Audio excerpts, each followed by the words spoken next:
I just realized the infrared is a little too damn big to actually fit on screen.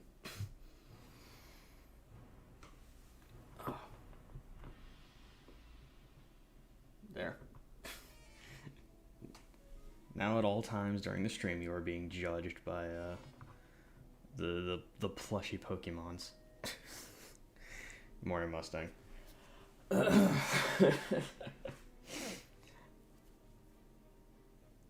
On that note, assuming audio is actually working, looks like everything is firing correctly. Good. Crank that up a little so my audio can be heard. Ladies and gentlemen, boys and girls of all ages, welcome to the morning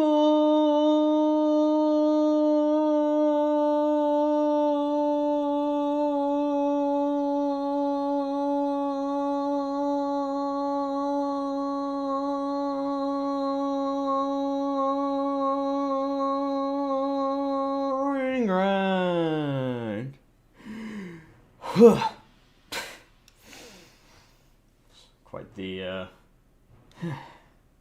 Quite the dramatic breath work, you know, there. I feel bad for anybody who just randomly comes into a stream and that's the first thing they hear is me in the middle of an oh.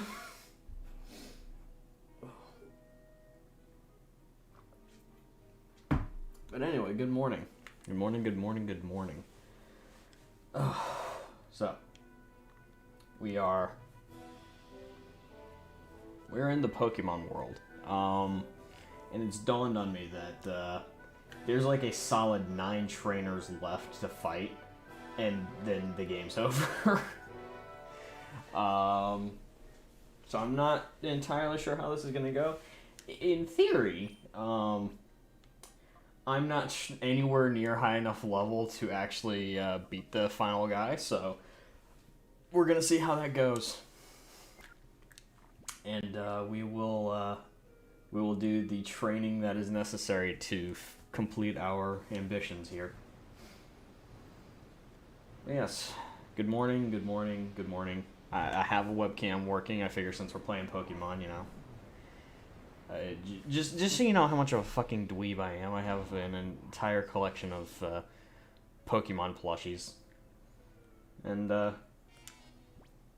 originally it was just going to be the Dragonair, and then I remembered, hey, I actually have this one on my team, so I may as well... Wait, had even bobbles. Just... Oop. You know, I should have seen that coming. I really should have. This motherfucker is a little top heavy. Yeah.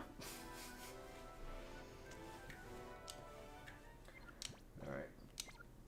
I mean, let's just fucking get into it, shall we? Bring it on, Bluey.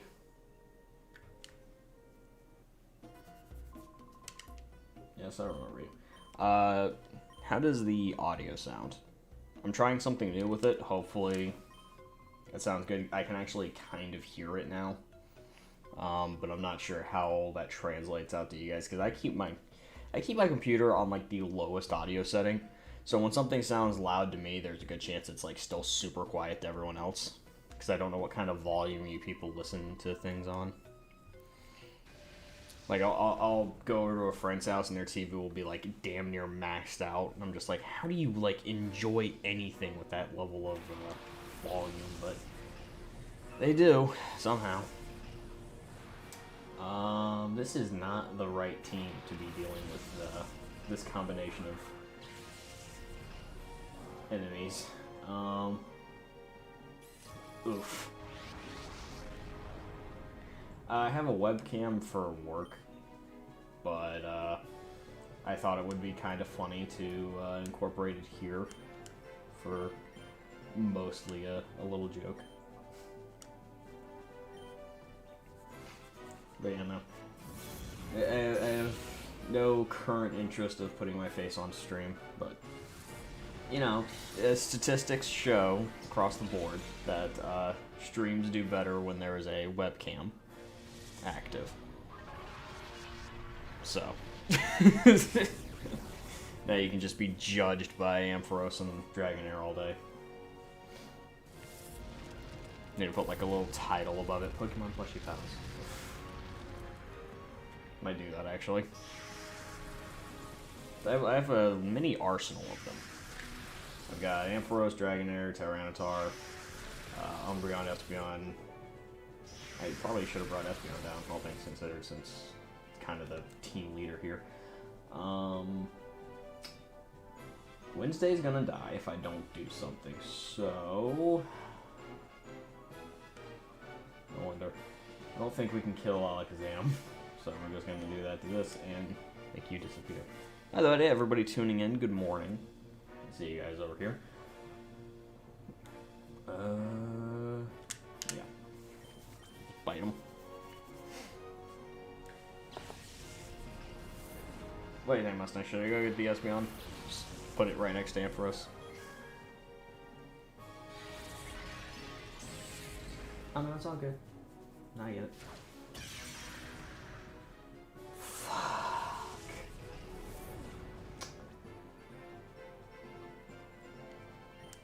Yeah, the tragedy in hindsight is that, like I said, I'm noticing that my Pokemon really are not up to level to finish this one out right now. So some drastic changes may need to be made. Suck it, Alakazam. Not really changes as much as just might have to hit the Coliseum for a bit, train up.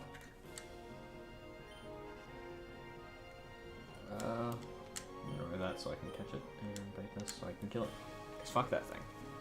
Hate Alakazam. Such a bastard. Especially in modern generation Pokemon games. See, back in the old Gen 1s, he was just really fast and really powerful, but if your Pokemon wasn't really weak to psychic attacks, you know, you were gonna be fine. In the modern games, they've opened up him to learn so many different moves that it's like nigh impossible to fully be prepared to deal with it. I'm gonna crank the game audio down just a little bit. I'm noticing that it's kind of like peaking a little bit. I don't want the game audio to outshadow me. You know? Unless you guys are here for the Pokemon music and that's it, in which case, you know, I fully understand that. Gonna move my mic a little closer to my face, that way I'm not being insecure. Don't worry about it, no. Yes, we get it. Lightning Flash. How do we catch this Weddle?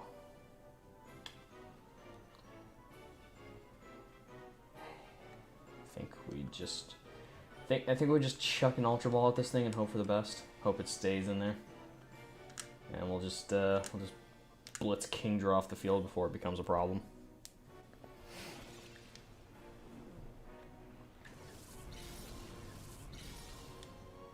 Oh.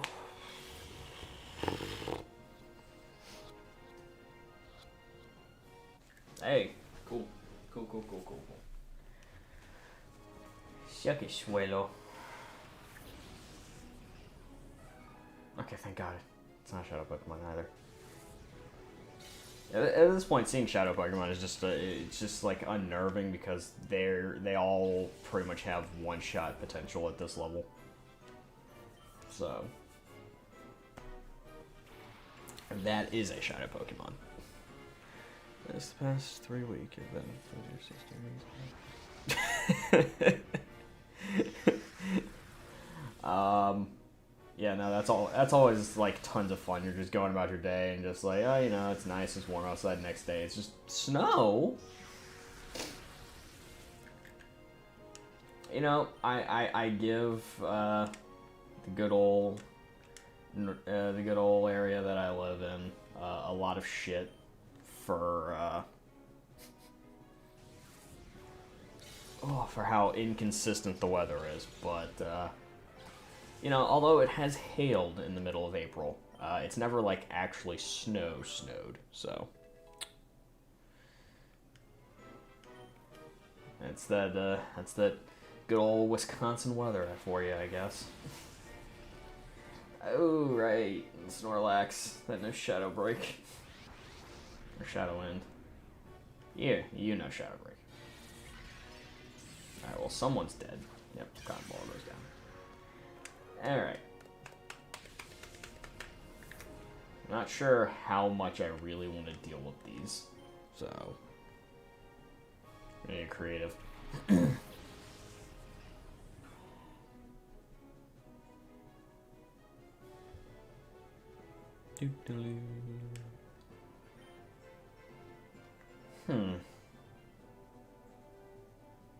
Honestly, this might be the play. Just try and fucking...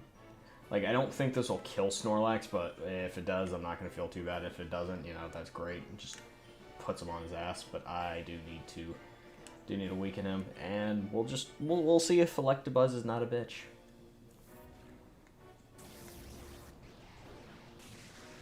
Alright, Electabuzz is not a bitch. He was able to tank a Psybeam from an Espeon. So proud. Glad I didn't use Psychic, though. Psychic would have fucking killed him. Oh, don't lower my evasiveness. Okay, maybe it's just better. Maybe we should just kill the Snorlax. Oh, no. Oh, no.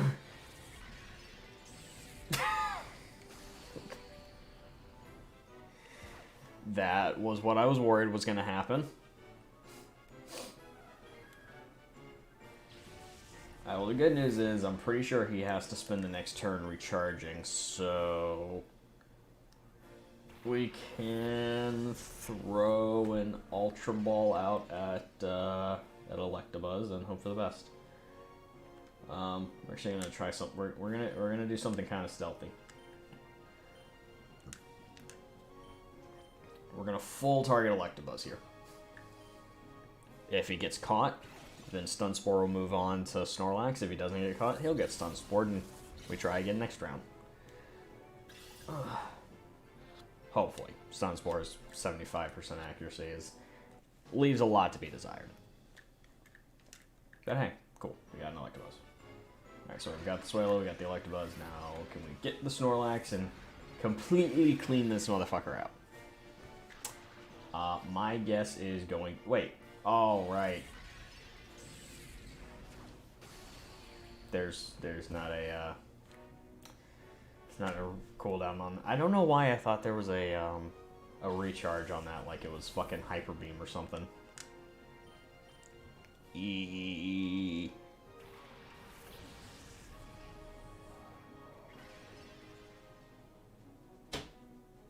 Construction season. I am unfamiliar with this construction season you speak of. Around here, it's just, you know, construction season all the time.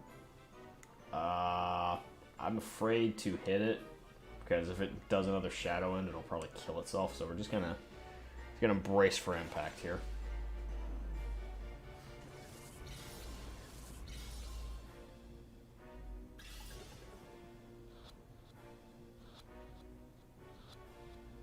Hey. And 3 for 3.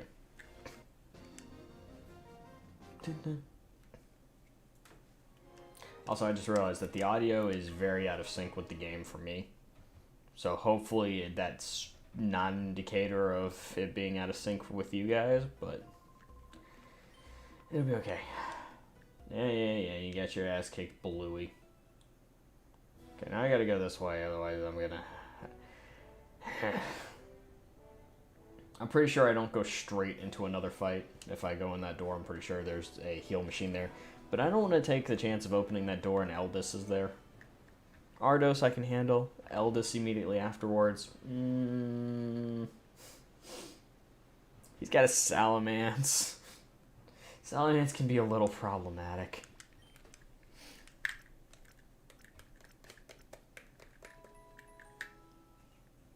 So we'll see.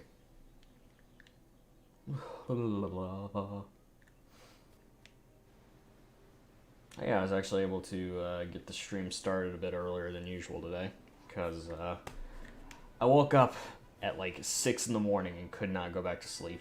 So I was just like, fine, I'm up. So, you know, put it to good use. I laid in bed for an extra 2 hours and then got a shower. And then, you know, ate leftover IHOP for breakfast. It was, okay, cool. Good to know. Didn't need to run all the way back down. It was right there. Hello, guys. How you doing? Plot, plot, plot. Anger, anger, anger. Creepy old man. Nah. Just like the ultimate bitch move. Oh no, whatever will I do?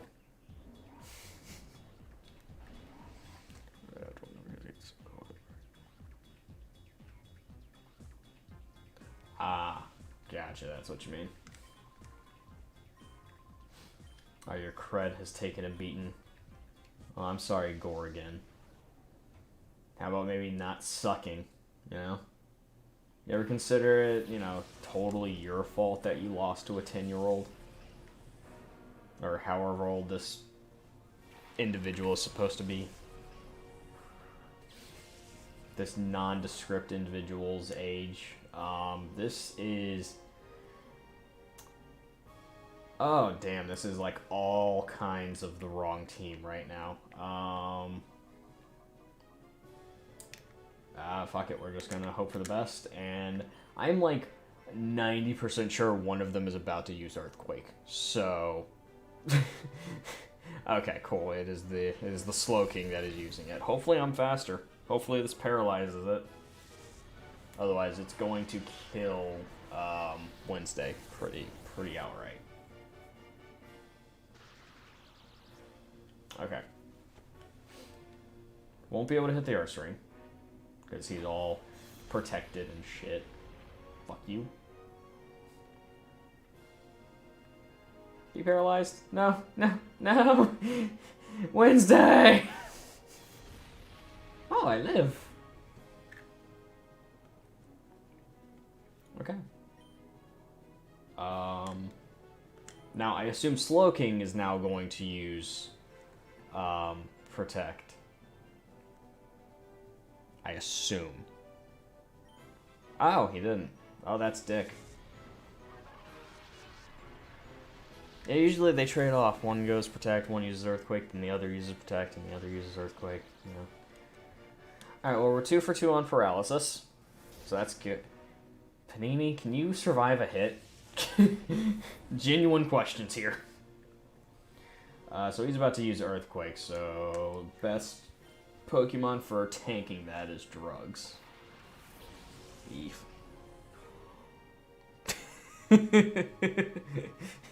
Yeah, no, Drainer does have a very, like, straight into your soul kind of look about her. That's just how dragons are, man. They see everything you don't want them to see. They see the very essence of your being, and then judge you for it. You are being judged. Make no mistake. Hey, phew. Alright. Easy fix. Sky Uppercut. Come on, land. Yes!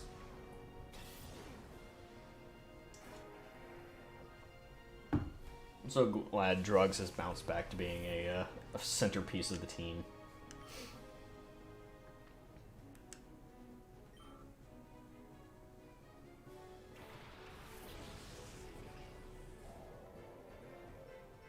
I'm very concerned about that Walrein, I'm gonna be honest. Like, very concerned. At this point, I'm pretty sure Wednesday is faster. I'm not faster than that. Oh no. Yeah, oh, a shadow Pokemon.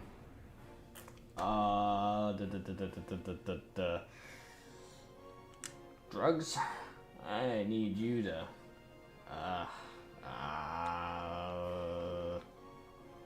yeah. We're just gonna go for it. Wednesday, I need you to Digivolve.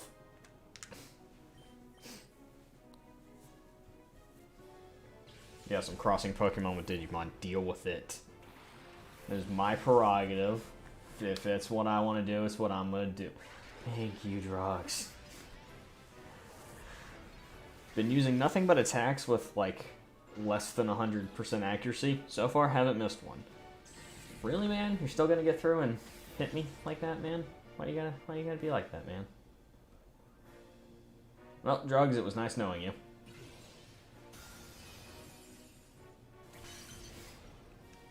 You fought bravely. Alright, well. Let's get this out here and...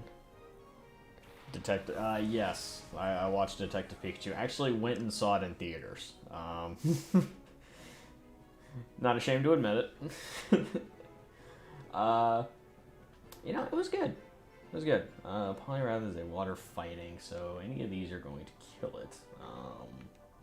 This isn't even going to be remotely effective, so, like, I don't know. I'm not sure what the best approach is going to be here. Because damaging Poliwrath is going to be a bit difficult. I don't know, maybe we rely on the paralysis. You know, let's try this. Let's just bash this fucking Walreine's head in. And, see how it goes. God, Swift is so... Ah! Why are you faster? Oh, no. That's probably going to kill Ampharos. Yeah. Okay, cool. Ampharos lived. Ampharos is truly the tank. All I can say is thank God for a lack of stab damage.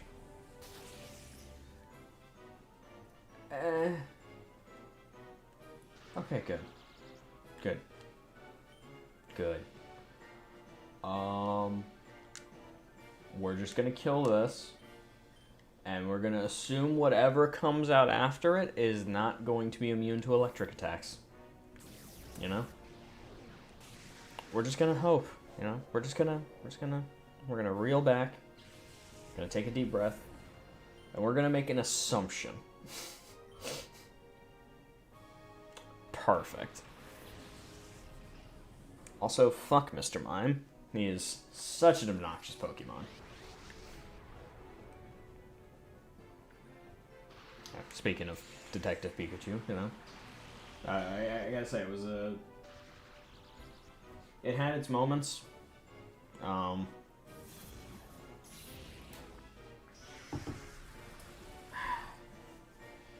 Until tomorrow, Detective Pikachu sits as the actual second best video game movie. Granted, it doesn't have a lot of competition, but I'd say just in terms of overall quality, it's probably second best video game movie currently made that I've seen. Number one, reluctantly, actually ended up going to Sonic. The Sonic movie's actually really good, and I do recommend it. Do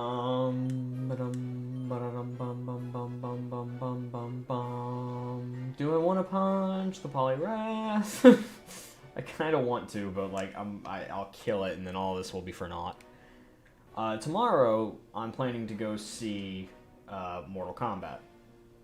So we'll see if we have a new winner for best video game movie. We will see. I have reasonably high expectations. Partly because, you know what, I actually really like the original Mortal Kombat movie. The sequel, Annihilation, I loved it as a kid, but my God, going back and watching it as an adult, yeah, it's oh boy, to say it's got some problems.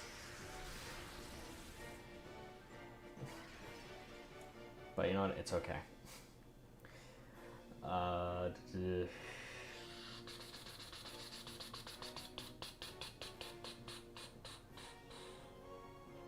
You know, let's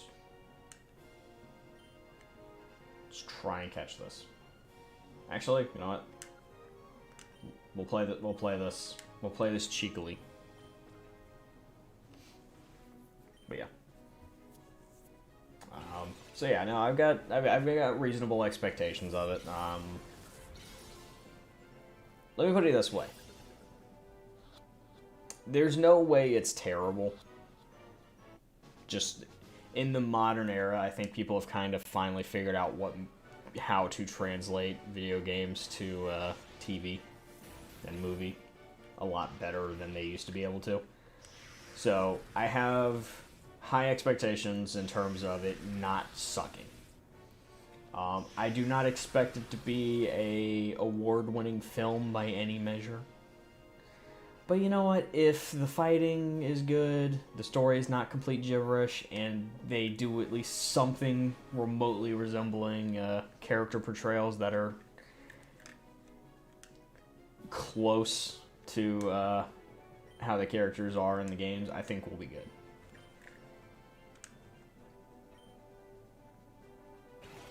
That said, I'm just gonna say this.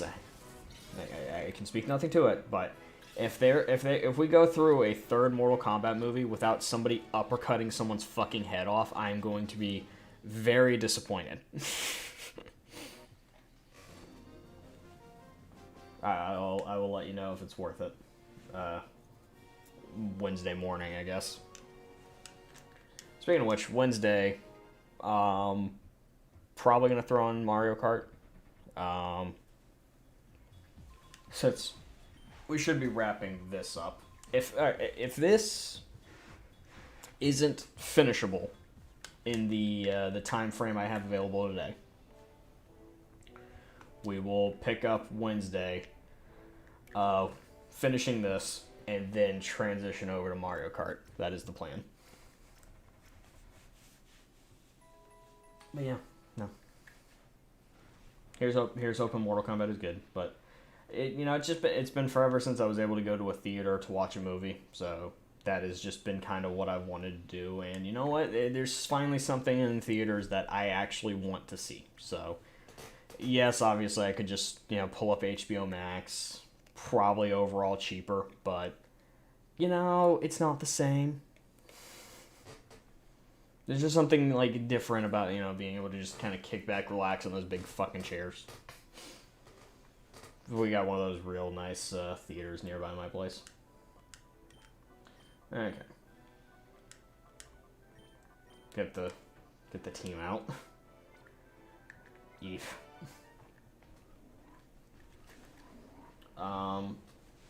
Currently, what is probably going to happen as far as the rest of this episode. You won't quit being a pest, will you? No. I remember there being more people down here.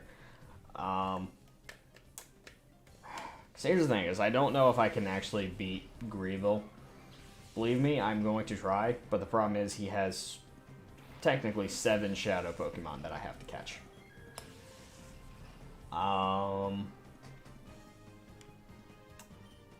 That may not sound like a whole hell of a lot, but considering you have to, how hard it is to catch 1 shadow Pokemon, it is a pain in the ass to catch 6 while they're all constantly beating the ever-living shit out of each other and my Pokemon.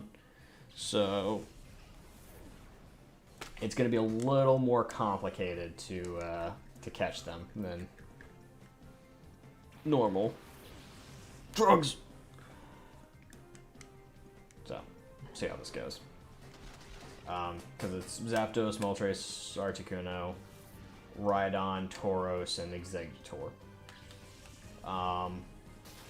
Obviously, the birds are going to be the hardest ones to deal with because they just hit really fucking hard.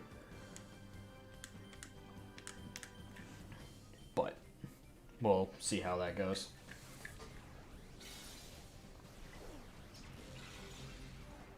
That said, I am going to prioritize kind of beating them rather than catching them. Because, again, just at the level my Pokemon are at, there's no way I survive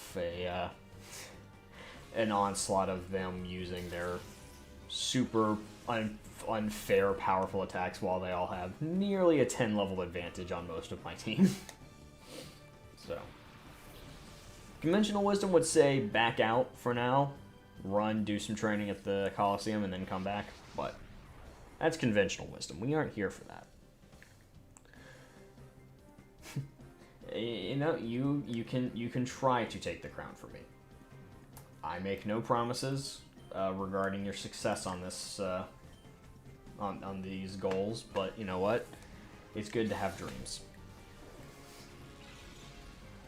Because, you know, it doesn't matter how much you practice with Mario Kart. You either got it or you don't. To be honest, man, I don't know if you got it. I don't know. I'm mostly joking, but mostly. No.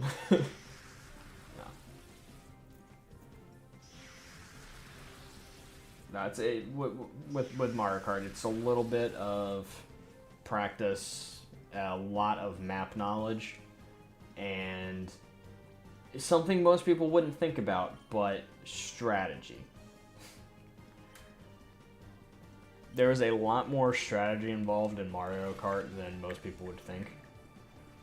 And it's almost entirely based around what's a good way to put this? It's like entirely based around items and when not to try doing things. They're like, if you are like neck and neck with somebody on like the final straightaway, it is probably the smartest decision you can make to actually slow down a little bit and try to get the draft boost off of them. That way you can just zoom past them. But like, you may not be able to think about that in the heat of the moment as it's going.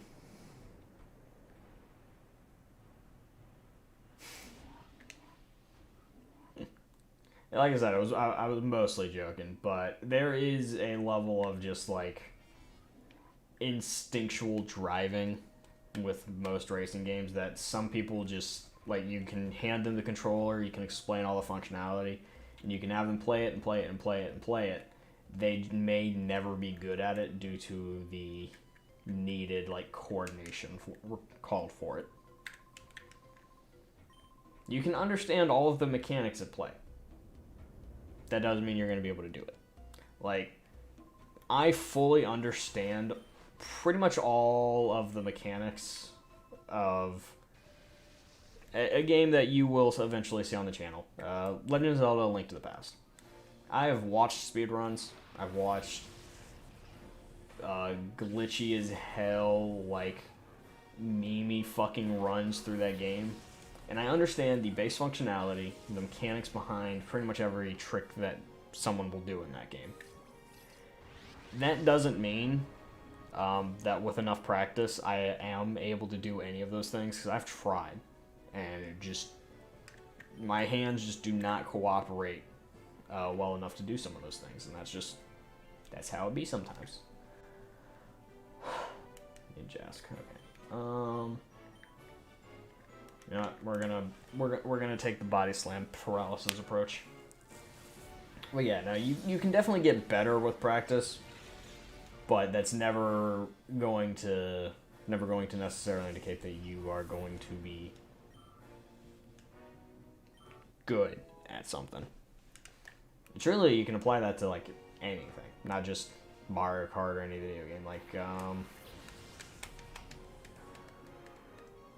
it's a good example. Well, let's two sides of the spectrum. Pokemon. Pokemon is literally just about learning the mechanics and functionality of the game. Once you have those things, you are good at the game. And then it's the difference between you and a quote-unquote professional Pokemon player is team building and execution. And then adaptation when somebody throws out a strategy that kind of fucks with everything you're doing. I forgot Salamence was level fucking 50. Fuck! We are going to need to weaken him. Ah, fuck. And I can't use Thunder Wave on him because Magic's there with fucking Lightning Rod. Alright, we're just gonna have to Body Slam him, hoping the best. Yeah. So, Pokemon is not necessarily something that you have to get good at. You can't really get good at Pokemon. You understand Pokemon, and that makes you better. Now, granted, obviously, there is something to be said about your knowledge of everything translating to skill. Like, the earlier Pokemon games. Like, for example, Soul Silver. It's a game I've played the ever-living shit out of.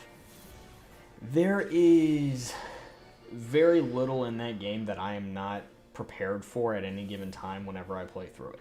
Because I've fought every trainer. So I know pretty much, to some degree, every Pokemon I'm going to encounter as I go through that game. So for that, it's literally all about routing and having the right kind of Pokemon up to bat whenever those situations come around.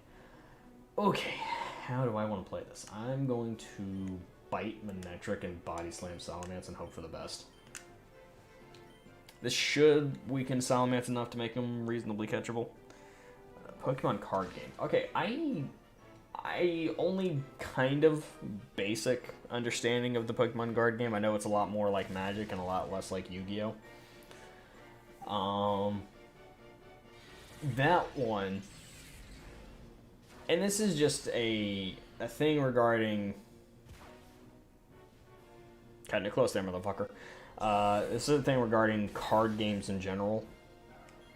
Skill is maybe 10% of playing those games. Everything else comes down to the deck, how you've built it, and that's about it. Obviously, the 10% I'm referring to is adaptation, and that is your ability for your plans not to get derailed by somebody else's. Because the moment somebody else's plans have an adverse effect on everything you're doing, you've lost. So.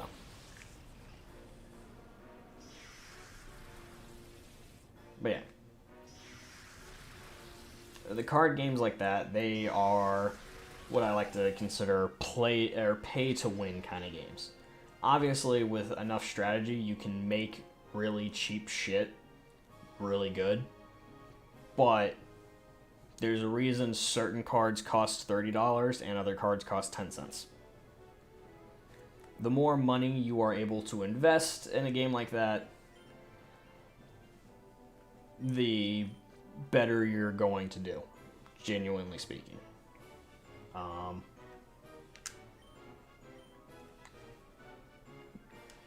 And that is to say, obviously, just because you put more money in doesn't mean you're going to win every game. A lot of it is also luck.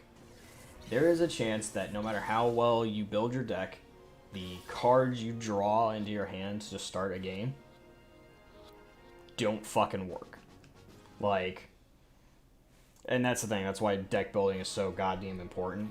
But the problem is, there is never a guarantee that you won't just draw. For example, in Magic, you have to have mana. There is no guarantee that your first hand won't consist completely and exclusively of mana. Now, obviously, that's just a result of a really, really, really unfortunate shuffle. Now, there are people who stack their decks in certain ways to minimize the chance of that happening, which I fucking will never not consider absolutely cheating.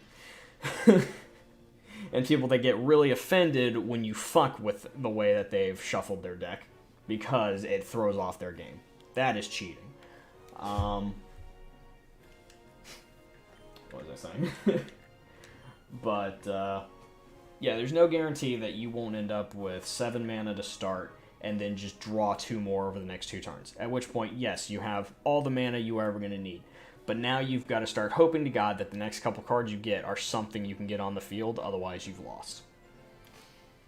And that's just kind of how that kind of game goes. It is 10% skill, 20% luck, and then 70% how much money you have put into your cards and how well you've built your deck.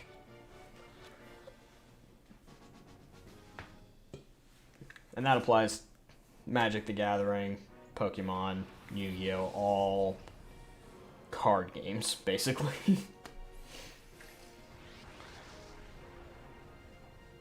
Yeah. No, I love Magic. Like, I won't show you on the webcam, but directly to my left is an entire shelf full of Magic cards. The reason it is full of Magic cards is because there are two Magic the Gathering players in this house, me and Zero. And we both have had fundamentally different approaches to the game. Pretty much all of my decks are thrown together mishmashes of just extra cards that people were giving away.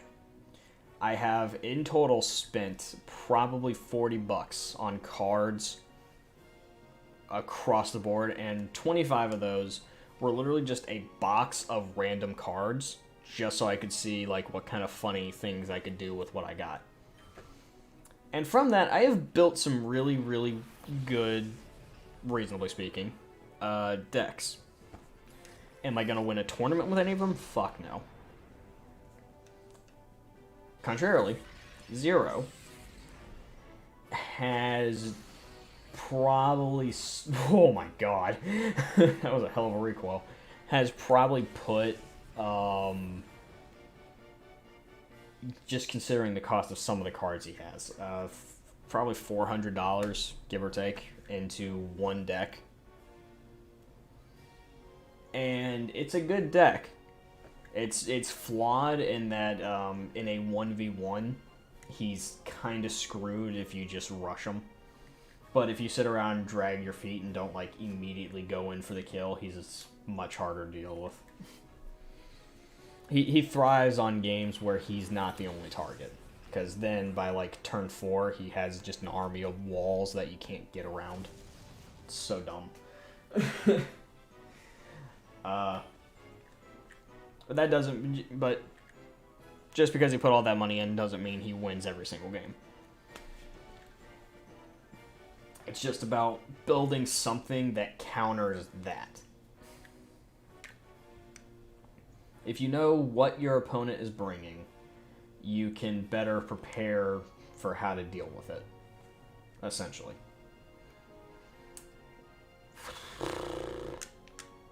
I don't like this. That Marowak's about to fucking bone rush someone out of existence.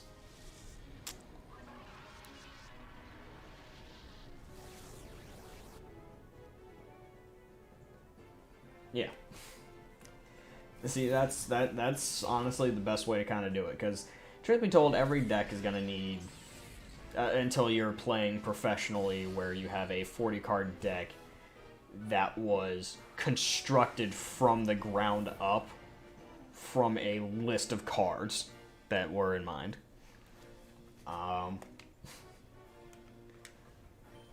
But traditionally speaking, it's good to have just a box of random cards as a good starting point.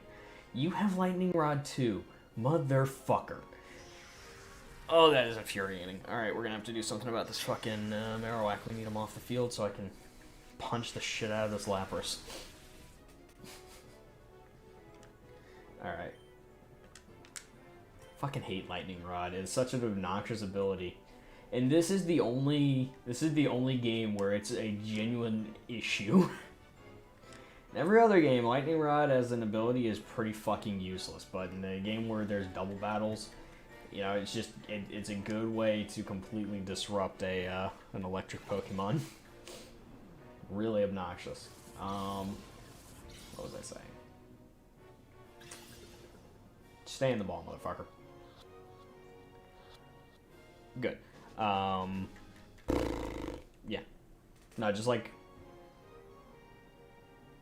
you know, I would say to anybody who ever wants to get into Magic, and this obviously is going to depend a lot on the type of person you are. You may not enjoy this sort of thing, but I would say getting a giant box of cards and a starter deck is probably the best way to go about it. You'll probably spend like $10 to $20 on the starter deck, and then you can probably buy about 1,000 cards for 10 to 20 bucks, depending on, you know, where you locate it. But what having that gives you is you have a starter deck, so you have a deck that gives you a pretty clear indication of how a deck is supposed to look and how it is supposed to function. And then you can go from there. You can take cards from that box and add them to it based on how well they pair with those cards.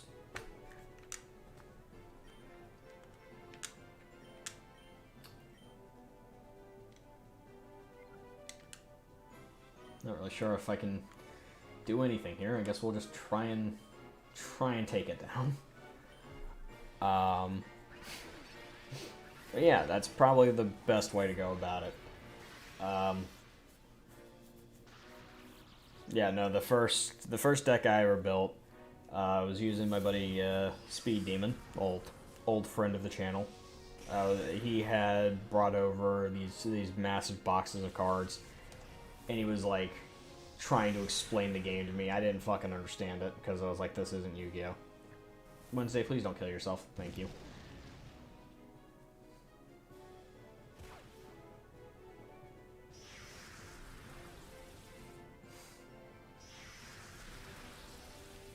I'm gonna be really honest. I think if I throw an Ultra Ball, I catch it. But if it doesn't stay in the ball, I lose and have to do all this over again.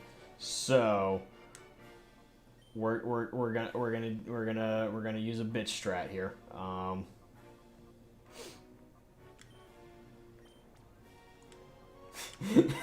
We're gonna get Espeon back on the field. Just to soak up this next turn.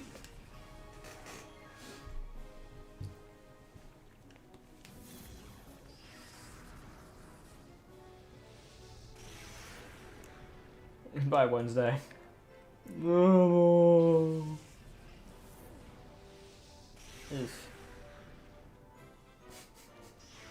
I just like I saw the writing on the wall there and was like, I don't want to take this chance.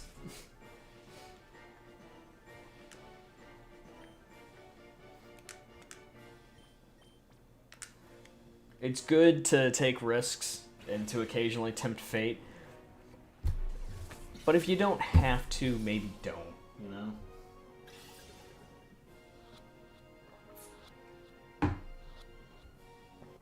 Alright, cool. Was I validated in my choice? No.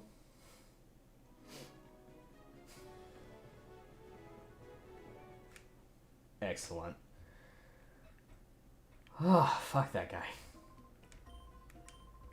The Grandmaster's power is probably more than I could ever handle. Yeah, sure. Sonny, I don't think you realize who you're talking to and the things that I've done. The things I can and will do. Alright, I hate to do this, but I think, I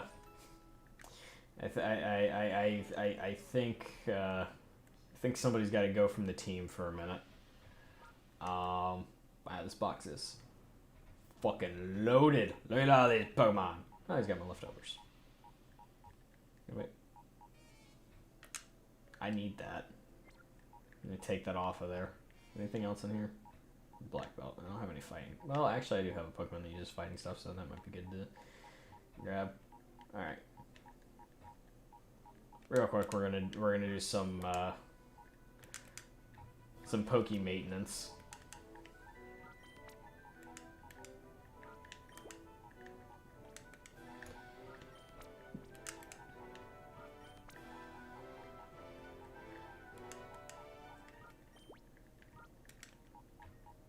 Now, truth be told, I'd actually probably be better going into this next fight just taking Shadow Pokemon. Then they would at least be able to survive a hit. Ooh, perfect. Especially Salamence. Honestly, trading this out for this right now would be such a good thing. It's so much more powerful, you know? But, you know, it's not really true to the spirit of what we're doing here. We have our team. We're not, you know, doing some sort of, like, sweaty nerd pro strats over here.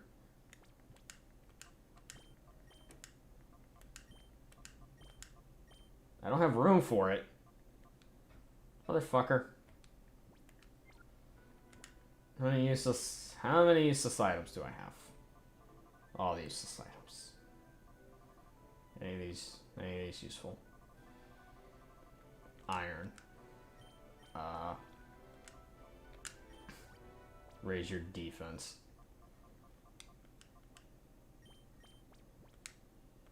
Yeah.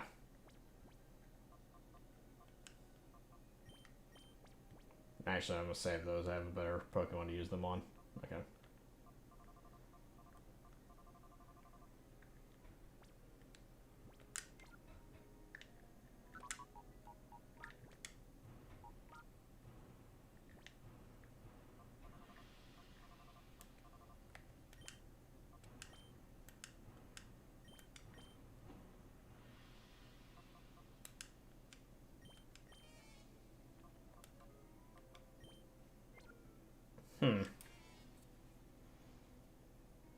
I might put that on Nurturing, if I'm being completely honest.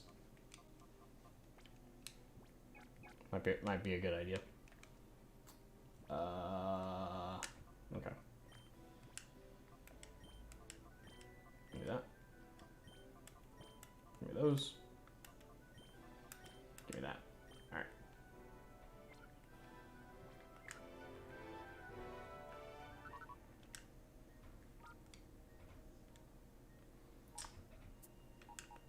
And due to tragic circumstances, Panini will not be joining us for this next fight.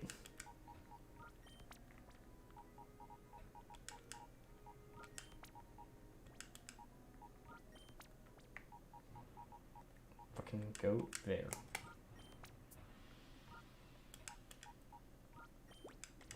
But yeah, no, Panini will not be a part of this. Will not be a part of this final fight for you know, to put it delicately, reasons. Where's that silk scarf? There's that silk scarf. Yep. I'm gonna leave him with this thing for now.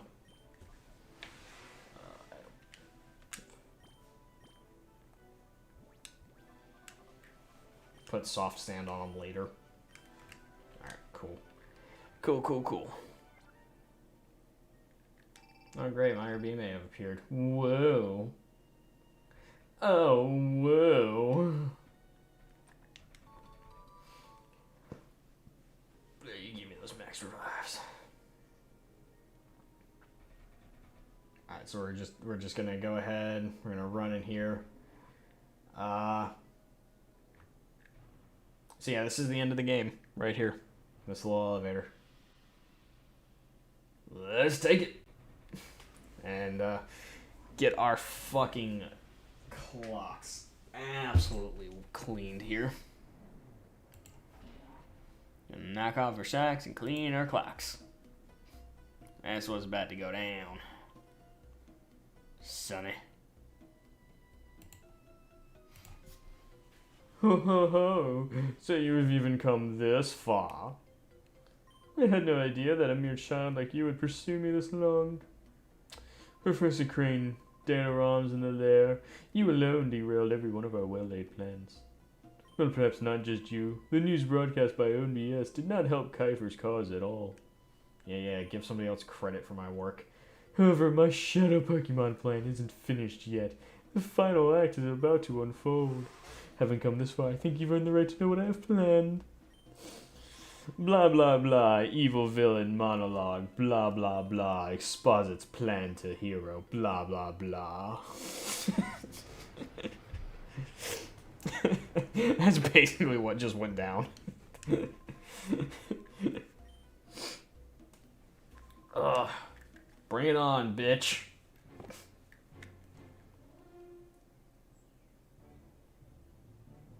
I love how they had to, they couldn't animate it going to that position, so they had to like fucking cut. Alright.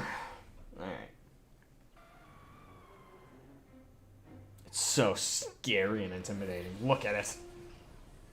Look at the magnificence of Lugia. Oh really, it's a shadow Pokemon? I would have never guessed.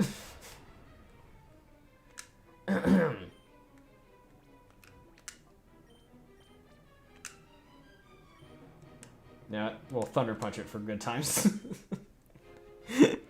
In truth, you could try to just catch it outright and keep the Master Ball, but there's no fucking point. Like, the only other thing you could possibly use the Master Ball on, really, is Dragonite, but, you can just catch him normally. Anyway, there we go. We did it. We caught Lugia. So we won. Alright. That is the end of, Pokemon XD, Gale of Darkness. Oh, how dare you, child. How dare you snag my Shadow Lugia, my one loyal subject. I mean, what about everybody else on this island? There's nothing left. But I will personally see to the total destruction of your Pokemon. Fall. I don't know why I decided to give him that voice. Haven't been doing narrating for any other characters at all, but it was just like, this guy he has to have this voice.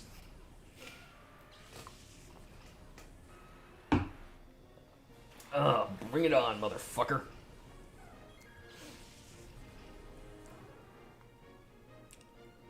Also, can we just talk about how weird it is to have the 3 legendary birds from Gen 1 and then Lugia from Gen 2 as the legendaries that are represented? Such a weird fucking combo. Ugh. Rhydon also has Lightning Rod. So I'm not going to be able to do either of these things to him, or to the Moltres, until it's dead. So let's fix that. Yeah, suck it. The goal here is to capture, but as you can see, I'm not exactly going to weep for the Pokemon I kill along the way. Because the thing is, like, you can literally just keep refighting this guy, and every time you catch your Shadow Pokemon, it's replaced by a non-Shadow Pokemon.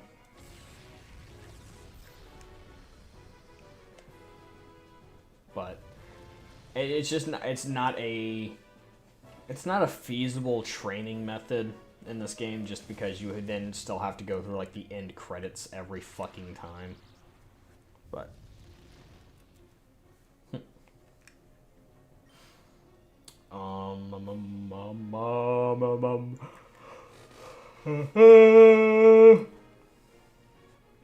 you know what, Moltres, we're gonna fucking destroy you. That is the plan.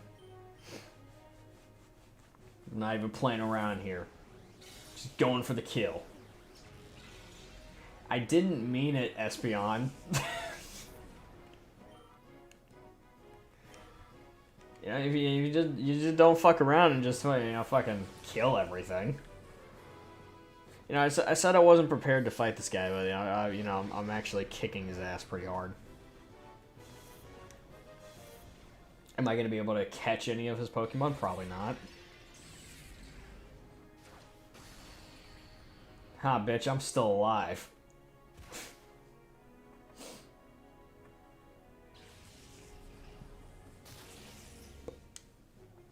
You know, this is basically the end of the game.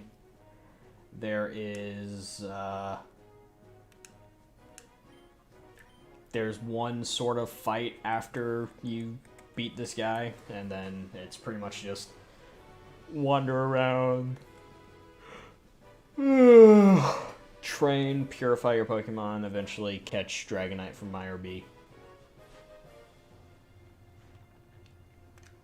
Now we're gonna see if we can catch this Exeggutor. Why not? Get in my ball.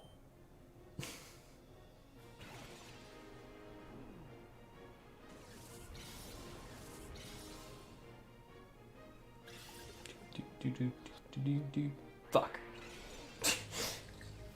Yeah, it really has to be paralyzed. But yeah, no, so catching these Pokemon is a pain in the ass until you're a higher level than them. And I mean, like, your entire team. That way you can actually sit here and not immediately use something like Psychic to kill them. That said, Espeon is doing a really good job of one-shotting them all out of existence.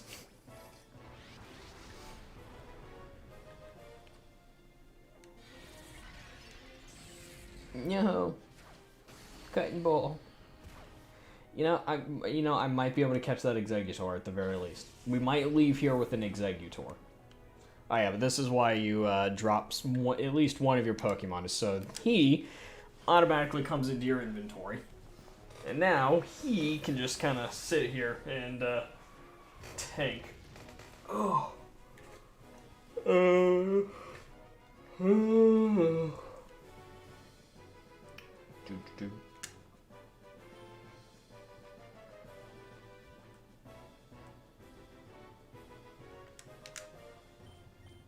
Gonna fix our Espeon situation here.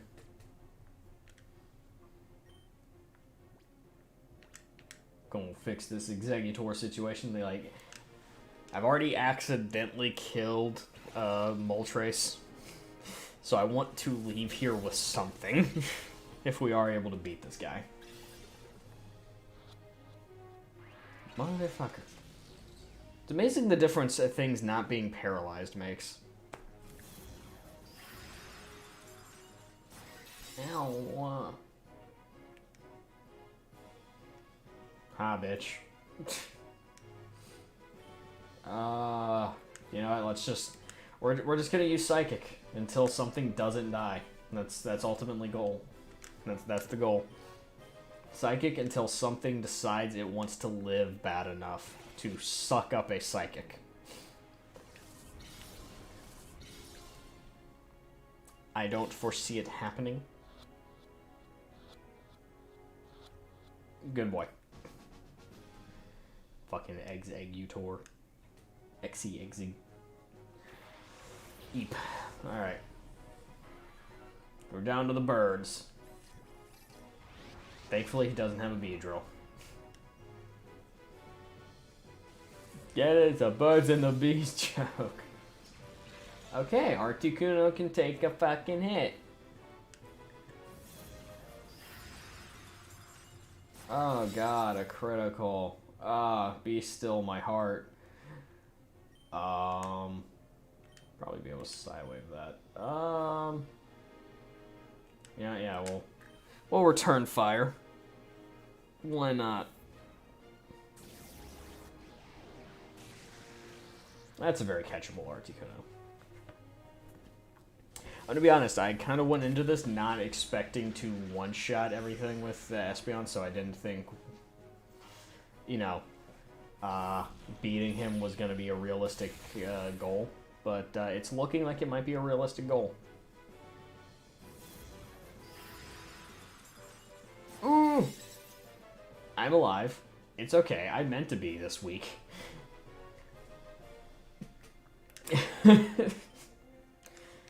Espeon just takes that shit to the face. No problem. All good. That was totally planned. Planned all from the start. No, not Max Revive. What am I going to bring back? Cotton Ball? Come on. I do love that, like, everybody on my team has a funny little name, and Espeon's just Espeon. Because you never get the chance to actually name your Eevee. which I always thought was weird. Every other Pokemon game, when you get your starter Pokemon or you start out with a Pokemon, you still get to name it. You know, this game is just like, oh, here's Eevee. Ow. Stop. In the name of love. Hey, Lugia. I just imagine that's how it actually goes down on the battlefield. The guy just like stops and just looks up at Lugia. Hi, Lugia. Lugia just gives him this look of disdain back.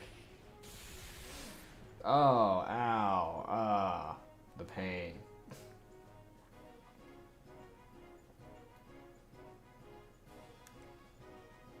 To be honest, I think this catches it, and I think we move along from here. With only one lost Pokemon somehow. This Shadow Storm is a little risky, but you know what? I think Zapdos is a big boy. Zapdos should be able to take this right on the chin. Especially since apparently he's too good for his ball. Little bitch. Now you're gonna take the Shadow Storm to... why did you crit? God damn it, Lugia. Well. We did it. We beat the game. I wish I was joking. No, that's it. The game's over. We've done it. We did the thing. We won.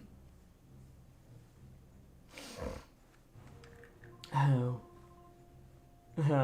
A mere child crushed my cherished plan.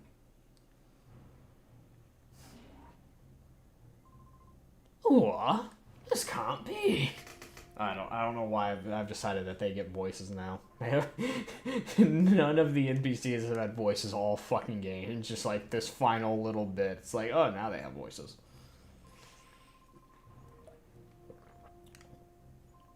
But if I did that, our Shadow Pokemon data and our subordinates would be lost as well. Such things can be replaced. You're right. Yeah, just take into consideration. They are about to blow up this island just to kill me. They are that tired of my bullshit. I am a 10-year-old boy. Walk over here and strangle me.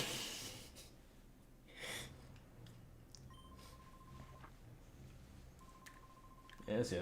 This is also something that's always bothered me, because this motherfucker, this blue-haired guy, he's getting ready to, like, peace out. No questions asked. Meanwhile, Reddy and Bald here go to jail.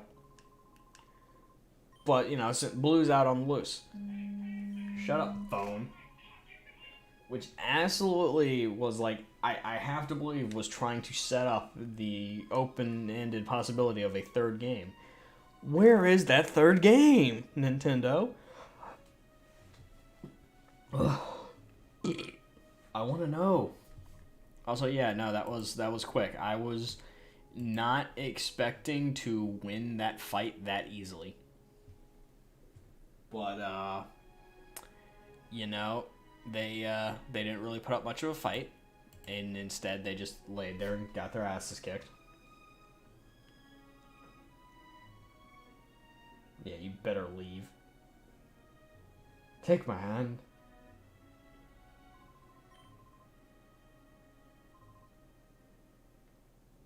Yeah, everything you did, it was all a mistake.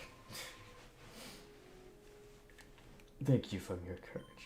I love how they're, like, pretending like they've, like, turned over a new leaf and, you know, everything's all happy and hunky-dory. You guys have been capturing and torturing Pokemon for, like, years. What makes you think you're gonna get away with all this scot-free? So what now?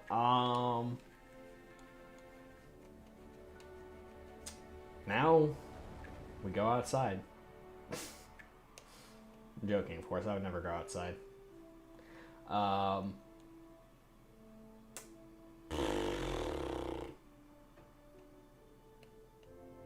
so cheesy. Just everyone just outside hanging out, like, oh my god, like as if they know what just went down.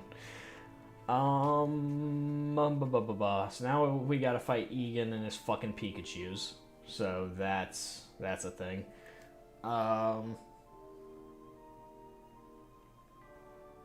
Beyond that,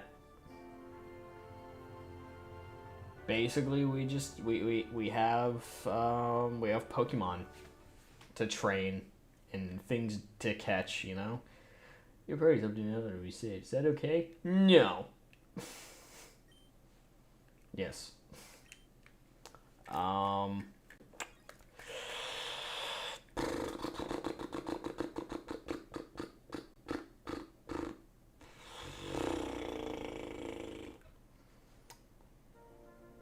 Manobu Yamana. But so now we let the most unskippable credits of all time play while we kick back, relax, and think on the many, many misfortunes of events that have befallen both me and my Pokemon over the past several weeks.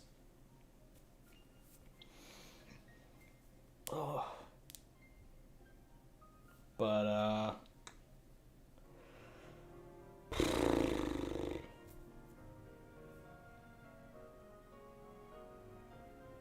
I mean, basically that is the end of the game. Now the game just kind of continues on the way Pokemon games do, because it's, you know, now that the plot is out of the way, you have nothing really new to explore, unfortunately. And this is where one of the more glaring flaws of this game kind of starts to show. That the post game is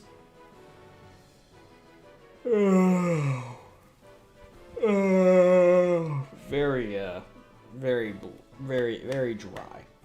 It's not a whole lot else going on.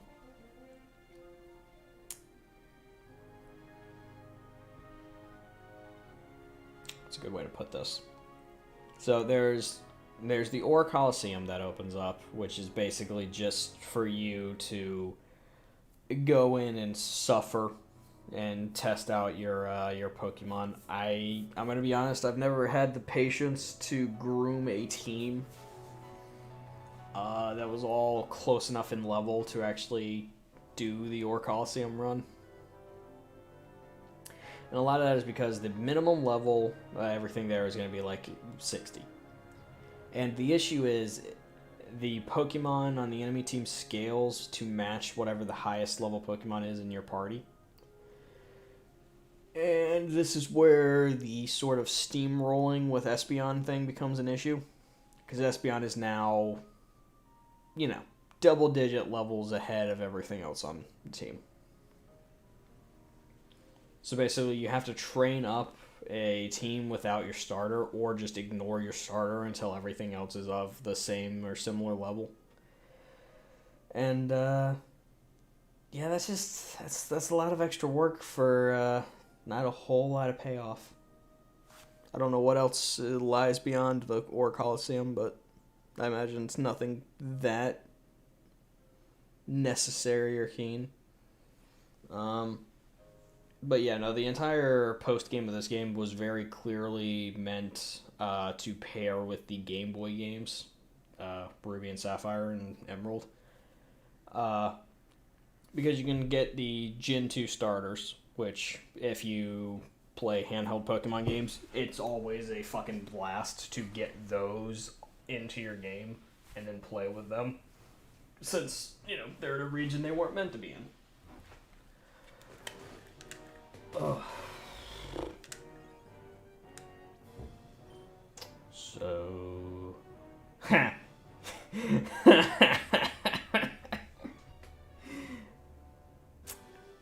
May I direct your attention to the number of shadow Pokemon that I have captured?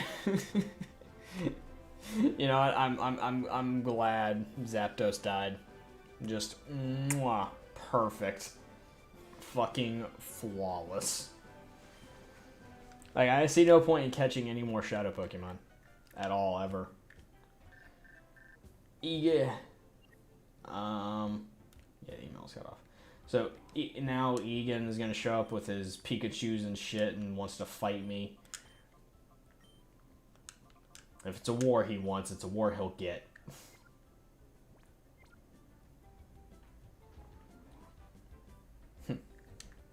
Yes, mucho perfecto.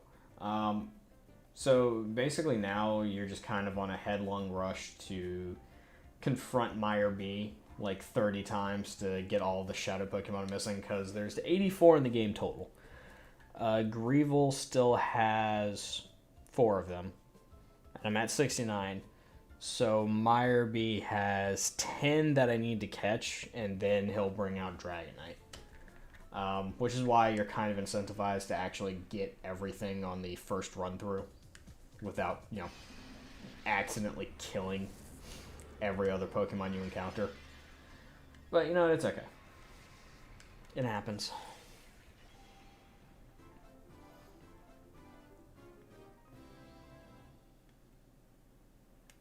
Yay, Rowlet's opened the door to its heart. Learn Shockwave.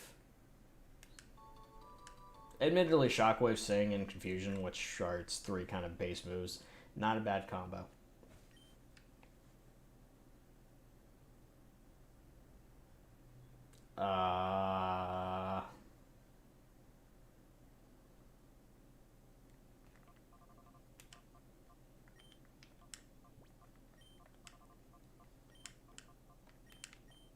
Stella! I don't know why, but that was like the first name that popped in my head. Oh god.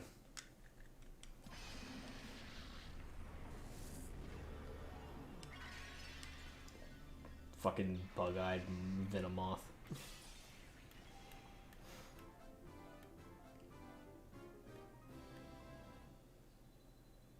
Bum bum bum bum bum bum bum bum bum. Yes, yes, yes. I've regained my moves. I got a badge. Or a ribbon, whatever. I mean, let's be real, this one has had its name for a while. Mothra. Oh. Yeah, so now basically we're done with Pokemon. I think what I'll do is just like occasionally when I feel like coming back to this, we'll come back, we'll get on the collection cycle of gathering all of the Shadow Pokemon. That way, eventually, I can say I have 100% in this game on stream. Just to add it to the long list of games that we've clearly done that with.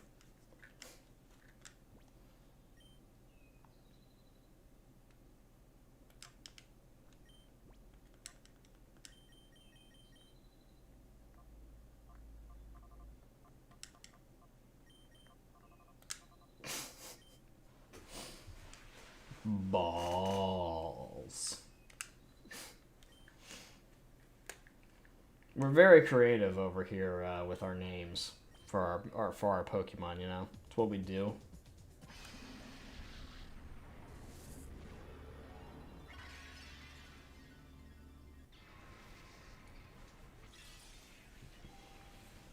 Ugh, what game I'm going to do next?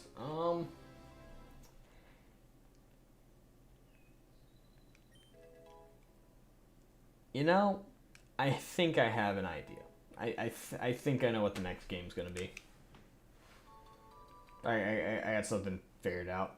To say it's a long time coming in terms of being finished is an understatement. But however, it is not the only game that desperately needs to be finished at some point.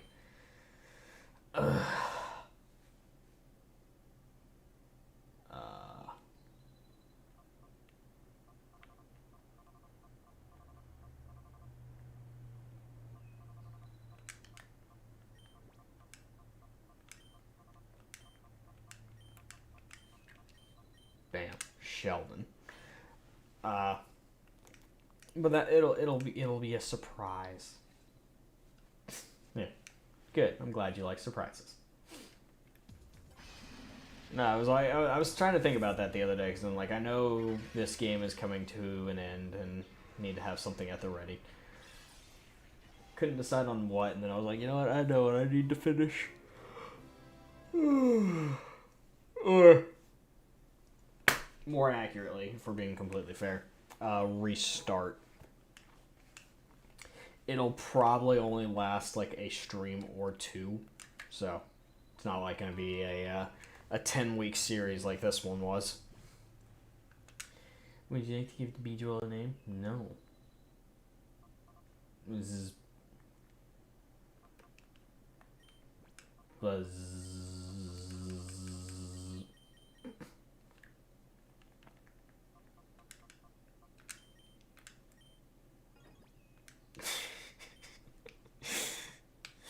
Buzz.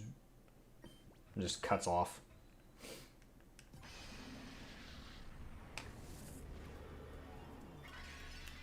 Yep.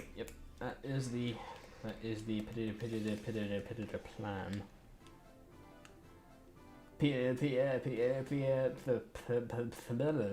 The plan. That's it. Wearables. See, Snorunt and Glalie are just kind of meh in terms of ice Pokemon.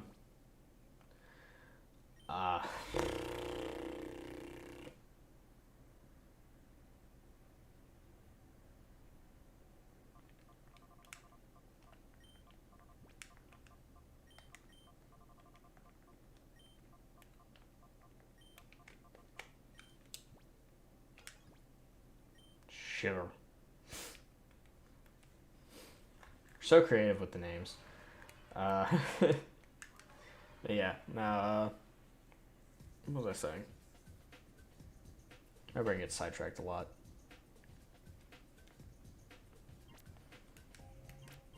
Alright. Oof. So many Pokemon now. Look at all these Pokemon. Look at all the Pokemons.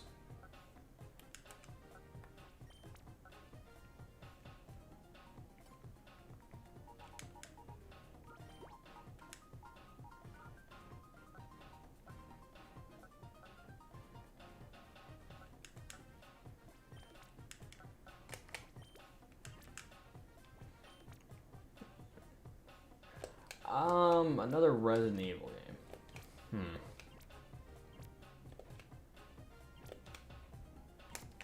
I can't say no, I wouldn't do another Resident Evil game.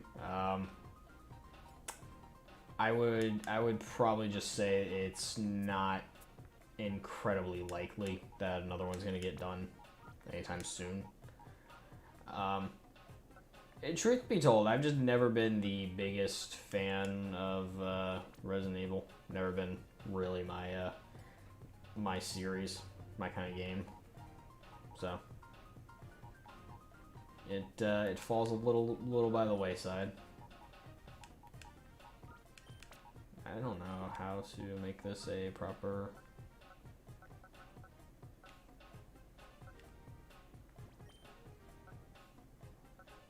I need grass Pokemon to go right there. We'll be good.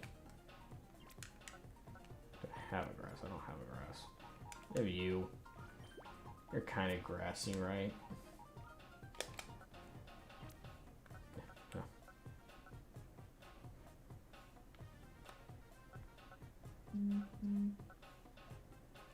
Oh, I guess that's just not going to be a complete set anytime soon.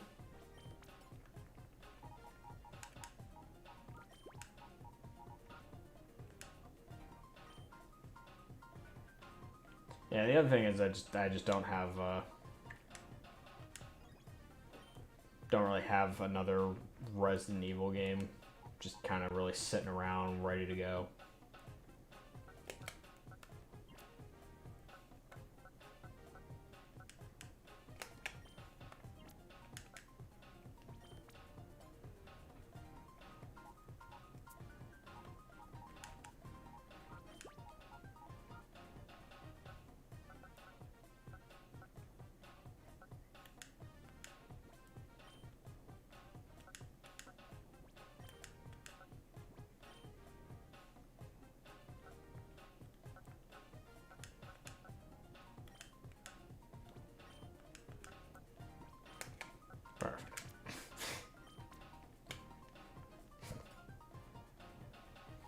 That was just so all over the place, you know? God, I didn't even... Never improved this one. What do I need here? I need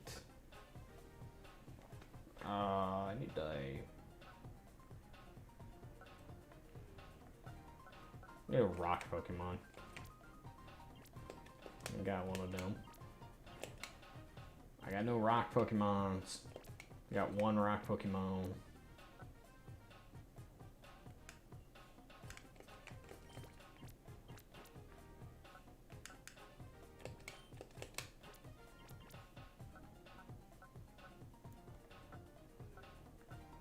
Okay, what do I need here?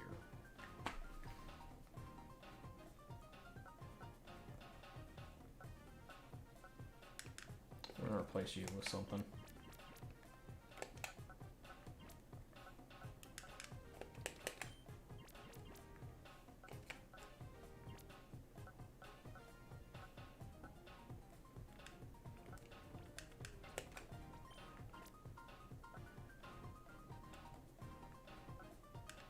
Okay, we're getting there.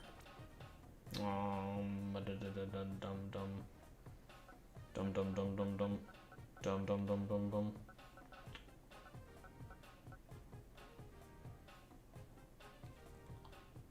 Huh.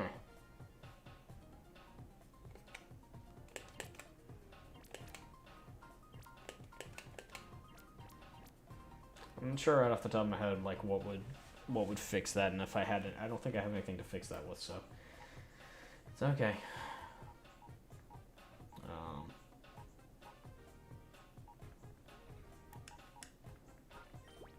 Need another fire Pokemon at the bare minimum in the middle of all this.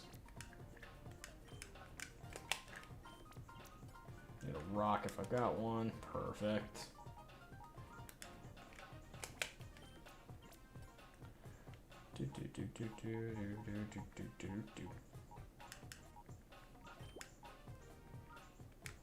Yeah, you really want as many of the two types taken care of.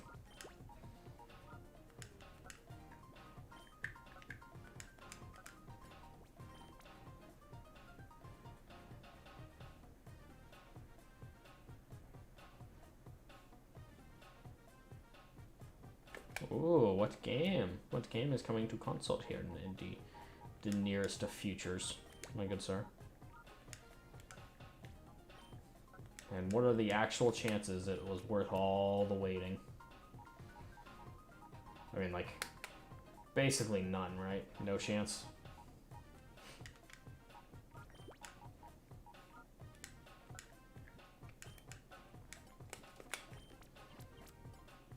Not shitting on your taste in games or anything, but in my experience, like, the longer you wait on a game, the less likely it is to actually be good.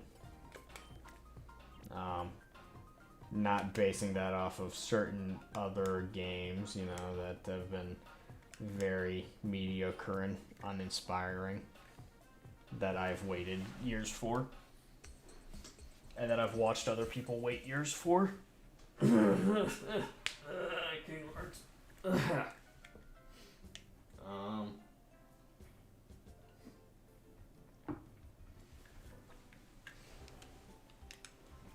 Yeah, I just realized in the middle of all doing all that, I never put Panini back in my party. Just Panini's been replaced by Lugia.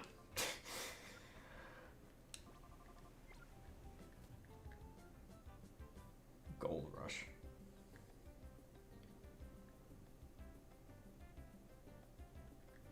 Gold Rush. What do you mean, like the Discovery Channel TV show? I'm hoping it's nothing like that, but you never can be too sure.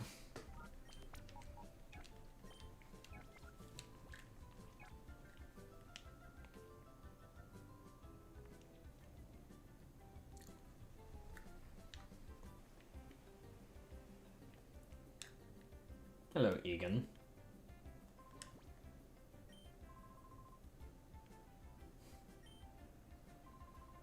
Yes. Time to fight. Time to battle.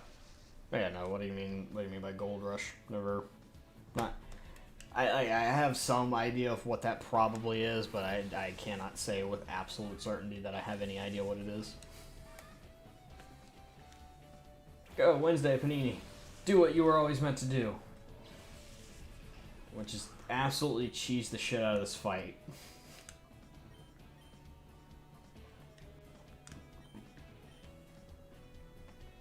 No, my deck missed.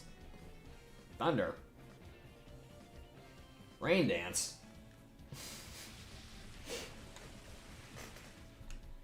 That's the good news about having 2 ground Pokemon out. They can't do shit. I am immune to your feminine charms.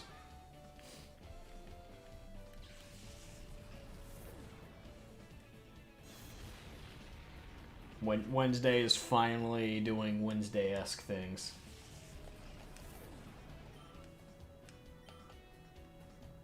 Just realized I really should have like named a Pokemon at some point Monday. You know? Just because, you know, Wednesday, you know, is Camel. Wednesday makes sense. The sheer fact that I never had a Pokemon named Monday and have been playing this on Monday for weeks now is a little bit of a failure on my part, I'll acknowledge. Yeah, it doesn't do shit.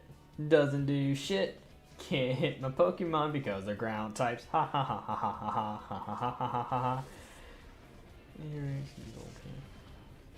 Ah, okay.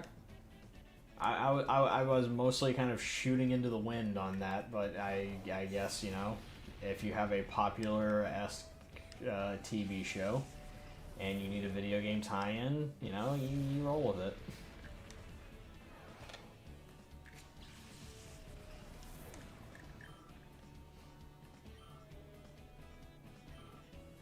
Why did it take 2 years to come to like? So, was it like just a PC game and they're just like porting it to consoles or something along those lines? Because usually like media tie-in games are never high quality, so usually porting them doesn't take time or ever get done. So I am slightly befuddled at the situation. So how's my Vibrava faster than you? Oh no, they're using like counter or something. Oh no. Kill him, kill him, kill him, kill him, kill him, kill him, kill him, kill him, kill him, kill him, kill him, kill him, kill him, kill him, kill them. Kill them both. Okay. Whenever 2 Pokemon that are significantly faster than your Pokemon don't hit first, panic.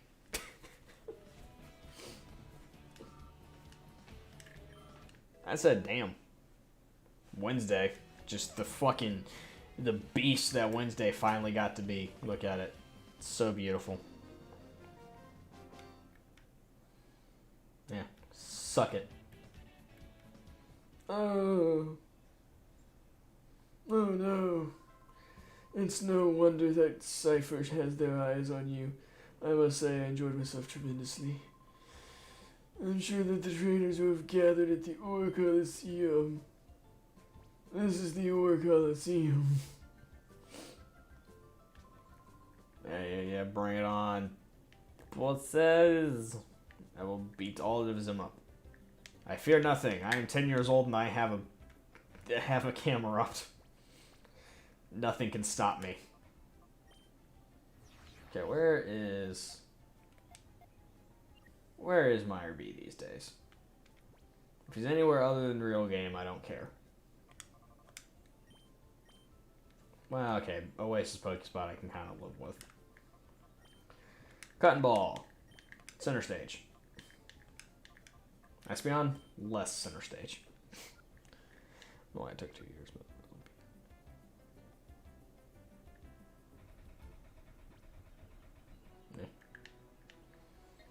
I mean, you can still say a lot about a game before you try it. It's just, you know, you gotta at least then try it and see if your comments hold up.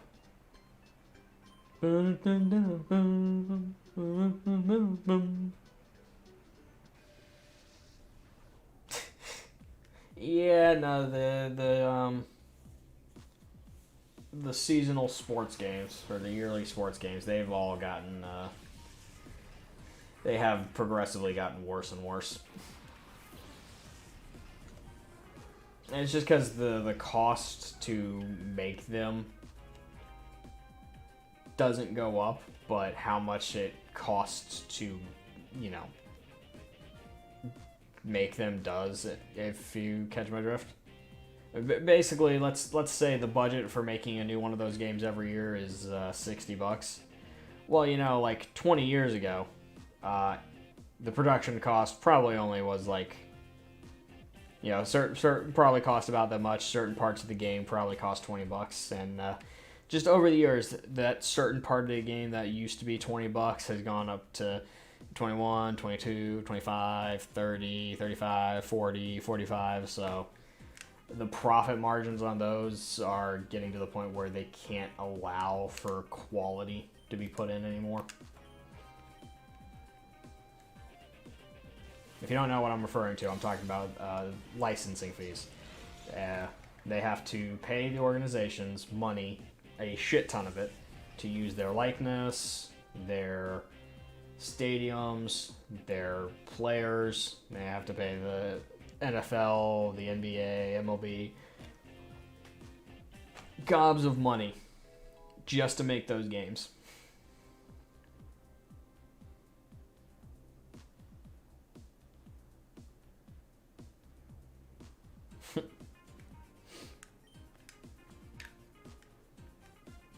No, I don't want to learn light screen. What a useless fucking move.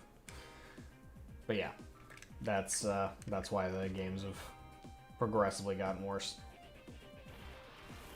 Because, you know, the sales are starting to droop, so, you know, they got to rely on all of the online modes for the few people that actually care about those enough to buy into them every year.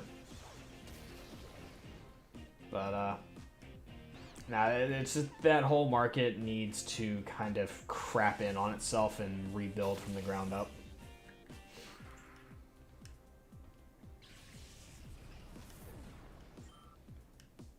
But I don't see it happening for at least another 2 to 4 years, and at that point, they're probably just going to give up on trying to make those kind of games once it gets to that point of not being worth it. I kind of hate this combination here. I can't say with 100% certainty that Nosepass will survive this.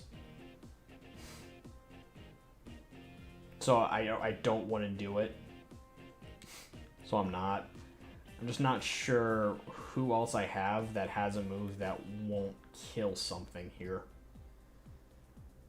I guess Panini with Feint Attack might not. Might just get Drugs out and just Stun Spore and Ultra Ball them.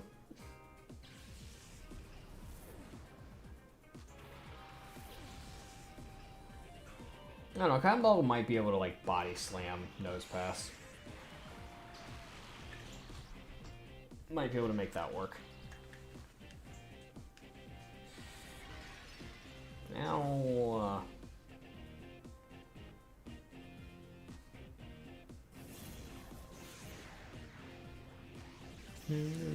it's very rare when you're fighting this guy that he brings 2 Shadow Pokemon, so I gotta kind of make this one count. Fuck it, let's go for it. Let's hope for the best. Whew. Let's hope it paralyzes too.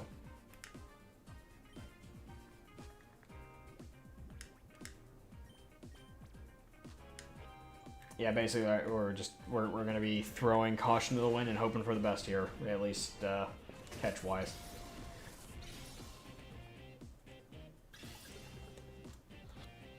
Yeah, there's not a lot of high level Pokemon left to catch, so okay, that was a critical. That's good. If that was a critical, I think we're in good shape here. So I can definitely do that again and not kill it. I might try to Mega Drain it. Might try to Mega Drain the Sableye and see how much that does, you know? Because the way I see it,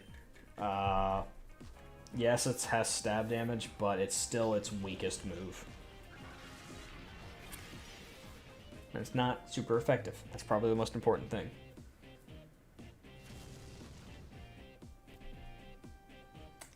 I'm very concerned about the fact that I have successfully crit that nose pass twice. I do not feel comfortable body slamming it a third time. Knowing my luck as of late with random crits, it does not bode well.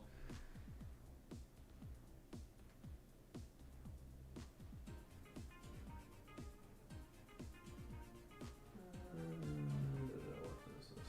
Sorry, my phone's just got bombed with messages.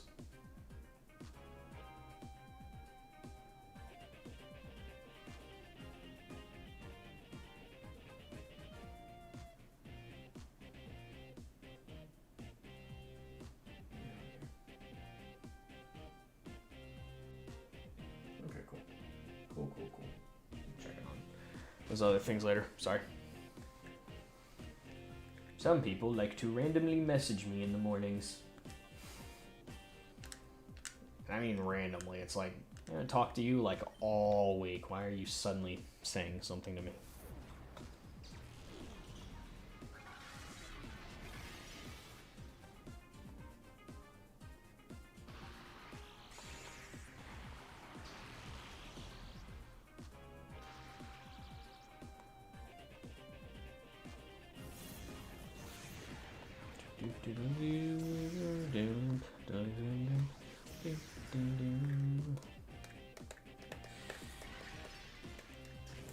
No. Alright, yeah, I feel pretty comfortable being able to catch both of them now. The problem is I still gotta space out a turn. I want to Mega Drain Sableye so bad one more time, but I know if I do, I will crit and kill it. So we're just not gonna take that chance. Yeah, no, I run into that problem too. Random messages from people, like, it's always, you know, some weird spammy thing, and I'm just like, alright, I don't care. I don't know his pass, yay! Drugs!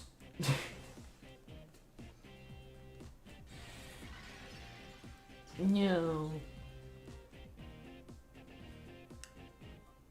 Cottonball out here fucking struggling to stay alive. My Pokemon are taking so much unnecessary abuse. We're gonna risk it. If it doesn't stay in the ball, it gets hit by Mega Drain and either dies, and it wasn't meant to be, or it lives, and, you know, it was meant to get caught one way or another. Alright, perfect. Fuck you, Sableye.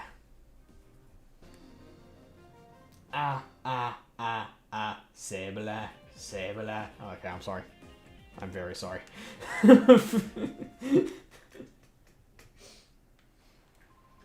Oh, how dare you. I feel like it's been a while since we've had an impromptu singing session here on the channel, so, you know, maybe it was time to bring it back.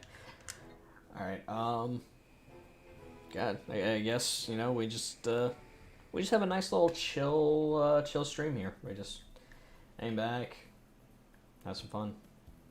Days off this week. So I'm actually off tomorrow, Wednesday, and Thursday. Very strange. Which reminds me, since I am working Friday, there will not be a Friday night, stream. And I'm also working Sunday, so there won't be a Sunday night stream. There aren't gonna really be a night, and probably won't be a night stream this week. I think I'm off Saturday.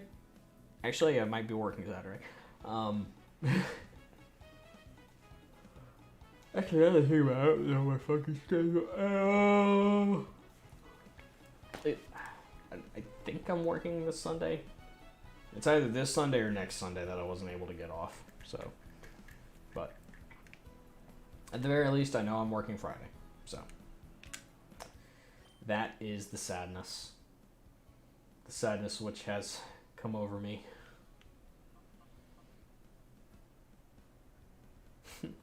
Yeah. But don't worry, there will always be more streams. I'll double check my schedule today because I have work today, and you know, if I am working Friday and Saturday and Sunday, I will probably just do a morning stream. You know, a new bit of morning grinding, shall we say? But rather than the morning grind, we might do a flashback Friday, but in the morning, you know.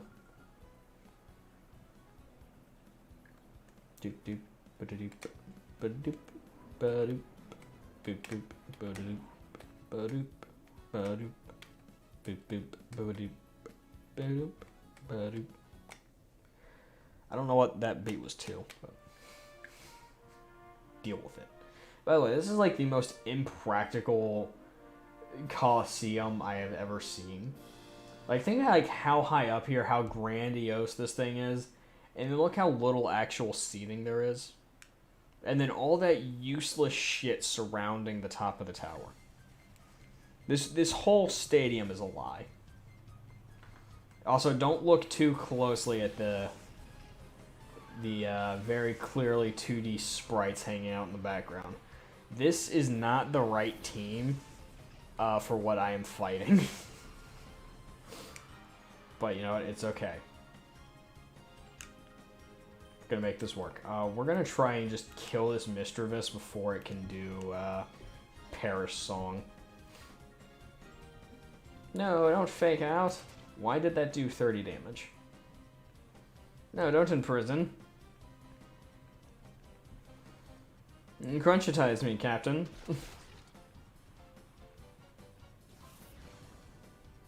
Windy flinched. Alright. We're just gonna keep the assault on Mistrovis up. I need this thing dead now.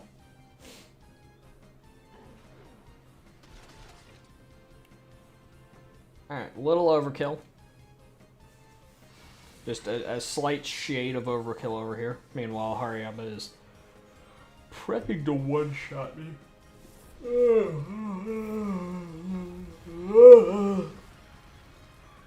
I hate fucking yawning. Anyway.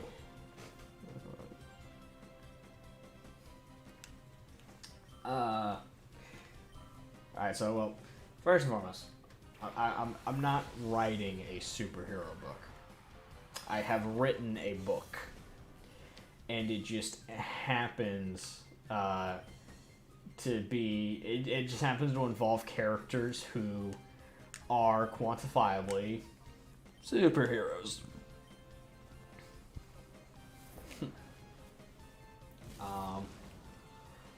As for what sort of prompted it, truth be told, basically, since I was a very, very, very, very, very, very young. Since I was a much younger individual, way back in the childhood and the teens and whatnot. Ow, Wednesday's dead. I don't know. I just started having like character ideas. That's kind of how it started. I would just kind of like think up these like stories and shit, and they just kind of be stuck in my head for a long time. And it just kind of stayed that way for like years, where it was just ideas floating around in my head. And senior year of college, like I was just like finally like fuck it, you know, let me just write this stuff down, because if I don't, I will forget it.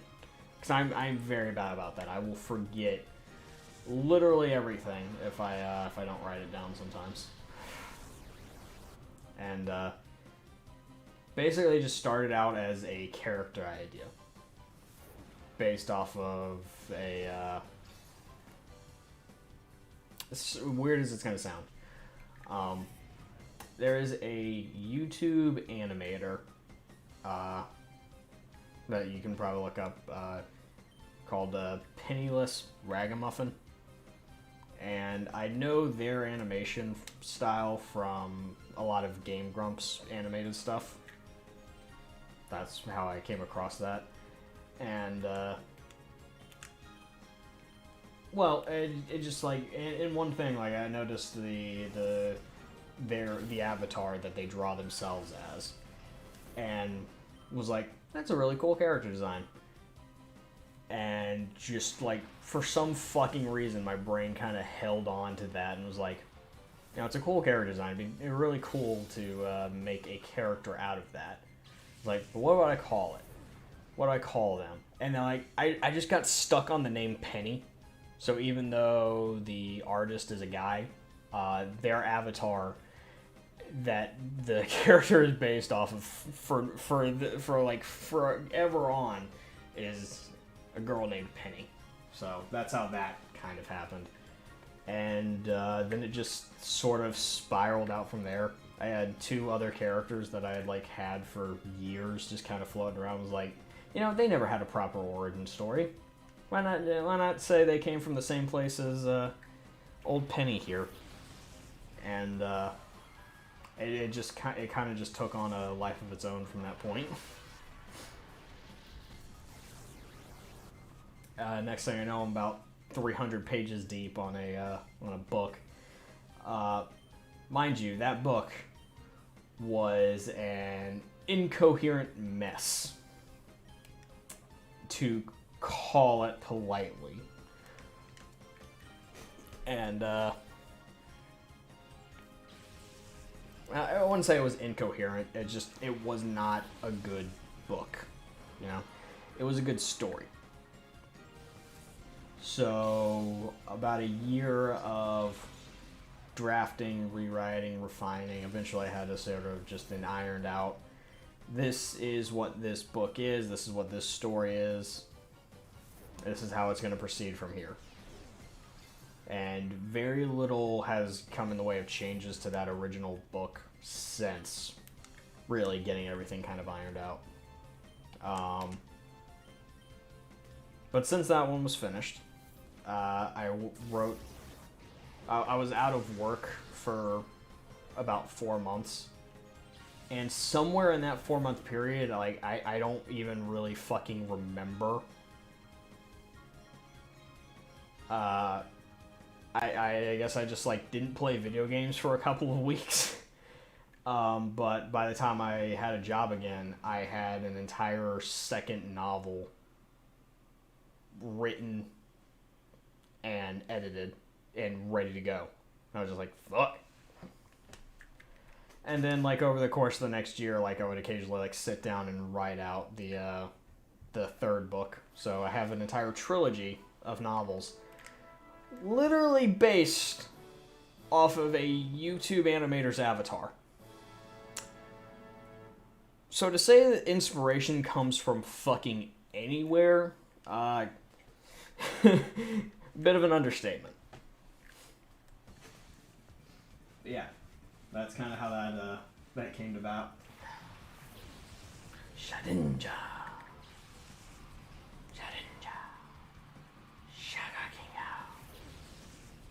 Okay, one of them is probably going to use Fake Out or Protect or something, so I'm going to target Shedinja with both things. Because I want it dead. I want it dead. I want his family dead. I want his house burnt to the ground. But yeah, so... That's where the idea for that came from. To ever properly explain where the other major characters in the story, where the inspiration for them came from, I don't even remember at this point. I'm not sure who or what Roland was based off of. I have a vague idea of what Bonnie was based on, but yeah, it's just like, I don't know. I've always wanted to sort of, in a way of some kind, tell stories. I was never really sure the form that would take on initially.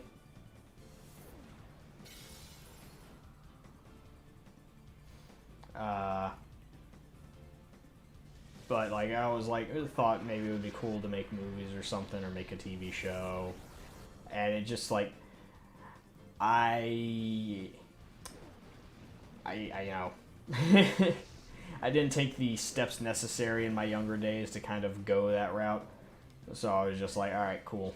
I guess we'll write books now that I have a background in writing and have some idea of how to properly structure stories and shit. Also, my Pokemon just got fucked up. But yeah.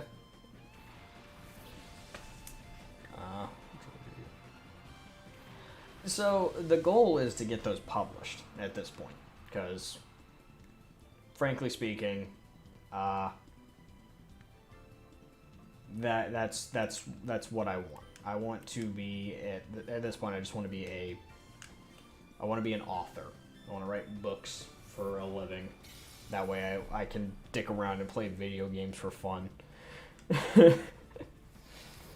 And it's not like a ridiculous and like impossible to achieve goal by any means. No, if anything, it's actually completely practical. Like all you got to do is actually get it published and find your audience. That part is going to be a pain in the ass, no matter what. Like, there's no way around that. Damn, motherfucker. God, well, I don't have Espeon on the battlefield. Everything here is just fucking nightmarish in terms of power.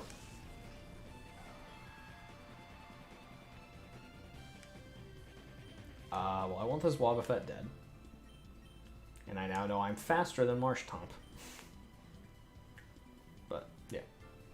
So, goal is get first book published. That's probably going to use Counter or Mirror Coat and absolutely wreck my shit. And then from there, you know, sky's the limit. Haha, suck it.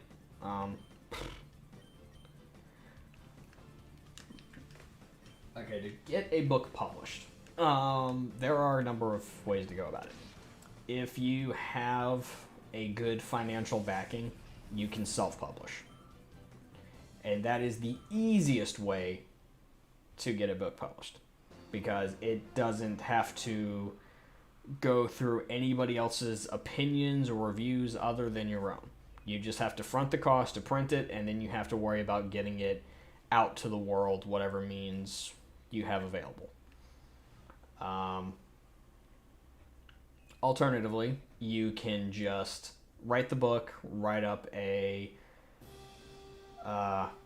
cover letter, inquiry, whatever the technical term is, I've forgotten at this point, and just mass send out the manuscript to publishing houses and hope somebody reads it, likes it, and kind of moves it up the chain to the people who eventually make the decision that then contact you and say, hey, we'd like to publish your book. That process is fucking ridiculously unlikely to ever work out, because basically what's happening is that book is getting read by some intern or college grad that couldn't find work doing anything else, and so the chances of your book making any sort of impression on them is fucking minuscule. So, and because they have to read so many fucking books that just get sent in, most of which are garbage, I feel bad saying that, but there is a reason not everybody is a successful author, and there is a reason that some people have written dozens of books that have never been published. Just because you put your heart and soul into something doesn't automatically mean it's going to be any good. That's depressing, but it's an honest truth. And the third route, which honestly might be the best way to go about it, is you write your book. Oh my god, they're both faster than me. Why is everything water? Fuck, this was a bad time to have Wednesday and fucking Panini up first. Like, every battle has been against shit that just fucking sucks for these two. What was I gonna say? But, yeah, the last route is that you find a literary agent. You submit the book to them, which it's easier to get your book picked up by an agent than it is to get your book picked up by a publisher. It takes an extra step rather than just sending it out, but you're sending it to somebody, basically, who will send that book out en masse to publishing houses. The difference is, because it is being backed by a literary agent, people who are going to read it are going to trust that they know what they're doing. And that what they are getting is not some, please God, publish my shitty, schlocky novel kind of material.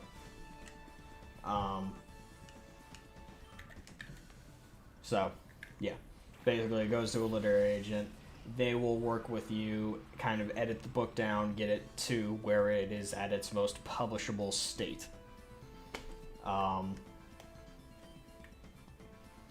And then it is literally just a matter of, are they going to bite on it? Is it going to be something that a publishing house will actually be interested in? Usually, if it gets into the hands of a literary agent, you have good cause to believe that your book will eventually be published. Solely on the grounds that somebody who has gotten books published before wants to get your book published, meaning that they see some marketable potential in it. I will say I am lucky on that front. My book is with a publishing agent. Or a literary agent. The issue that has kind of come in is, one, there was a pandemic. Two, my book doesn't have a very well-defined, targetable audience.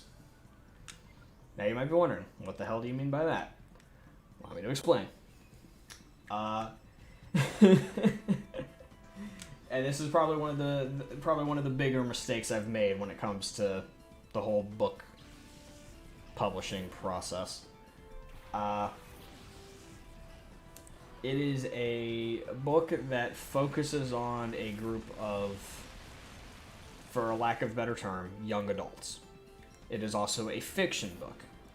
Therefore, anybody who encounters it in the literary world is going to instantly categorize it as young adult fiction. Now, young adult fiction, if you're not familiar, is the class of novel that Twilight, Hunger Games, Maze Runner, The Mortal Instruments, that's where that falls. That is what young adult fiction is.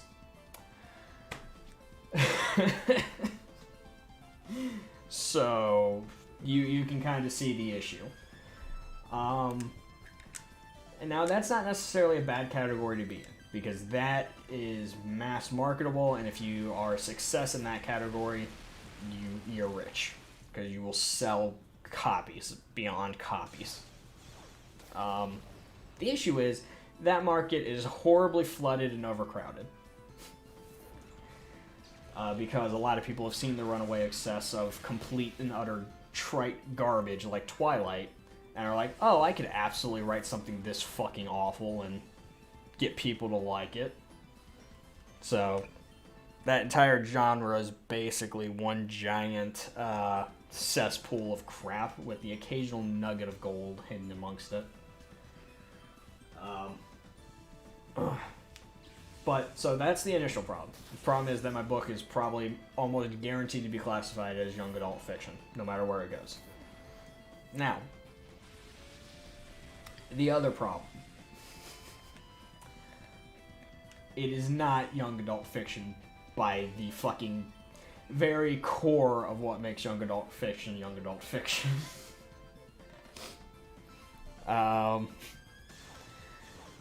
So one of the key tenets of a young adult novel is it has to be readable by anybody from the ages of basically 13 to 18, because that's your core group. It has to be accessible enough by somebody older than that, in case, you know, you get a slightly older audience.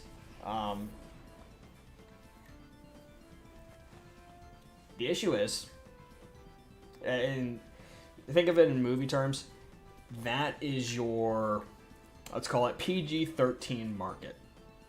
Alright? You know, where you're allotted your one F word and quote-unquote partial nudity. Let's call it that.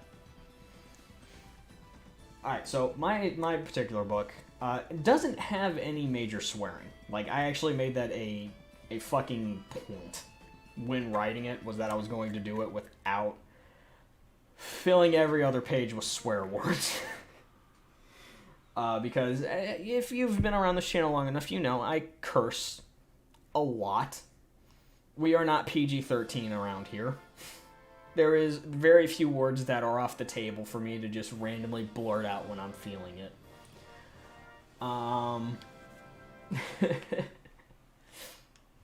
So I made the active effort to restrain the cursing in the book. So, like, the only real quote-unquote curse words that come up are damn, hell, and, like, bastard. Damn, just because there was no way I was going to get around using it. Hell, because it is a place and not a curse word. And bastard, honestly, bastard's just not a bad word. It's just a title, for being completely fair. So I don't see any reason to neuter those. Yes, you're gonna use fake out on camera up, I know. So it's perfectly fine and dandy and marketable on that ground. It doesn't contain super strong or offensive language. Okay, now we get to the other part of what usually keeps PG-13 movies PG-13. That is graphic content. To say that there is a lot of horrendous and violent shit that goes down is a bit of an understatement. Less than 30 pages in, the main character's entire, like, social group is dead. Her adoptive mother is dead. She has stabbed somebody in the eye with a pencil.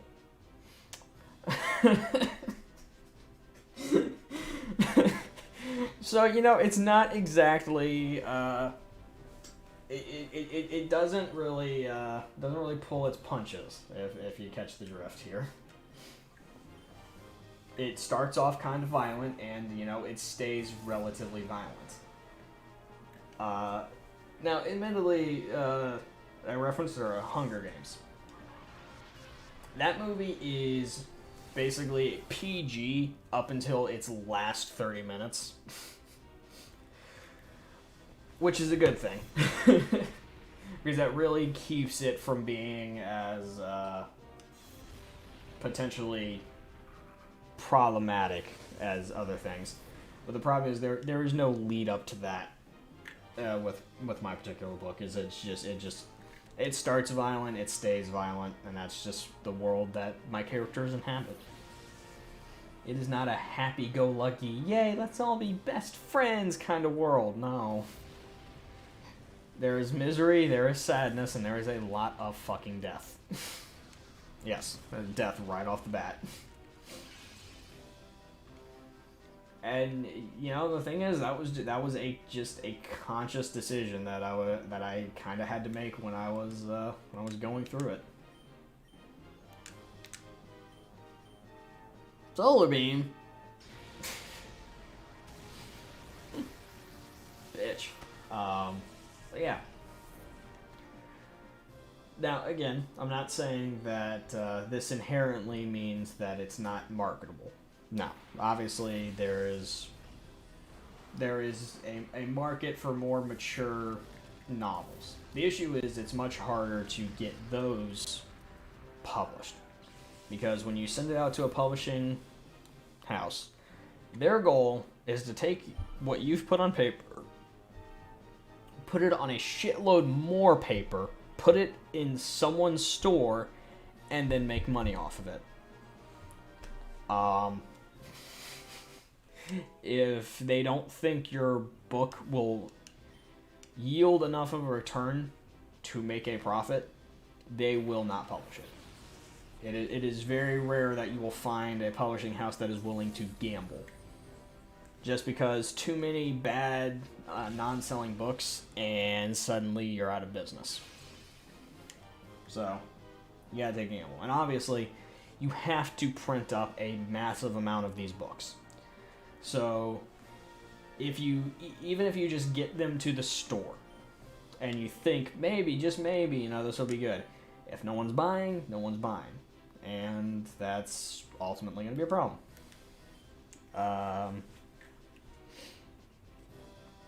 So, yeah.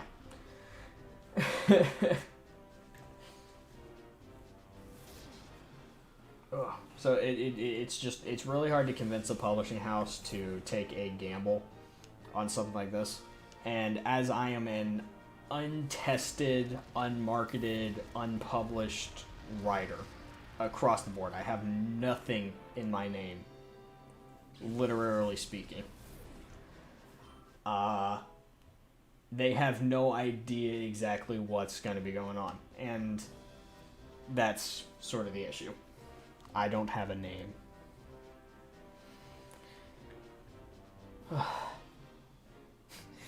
Kid horror. All right, that's definitely an interesting genre to explore.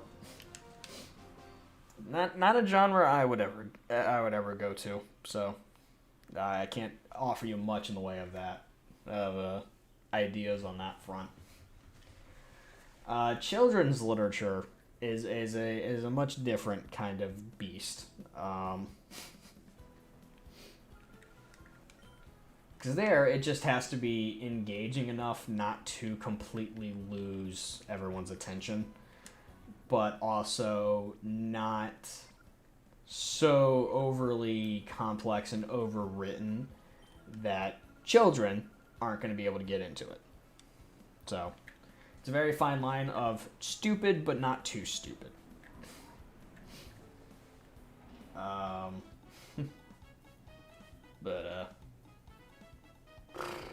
Yeah. Now, getting a book published is a difficult process. That said, again, my book is with a literary agent, so at the very least, I have found someone who has read my book and thinks it needs to be on a shelf somewhere in, like, Barnes & Noble, getting sold to somebody else.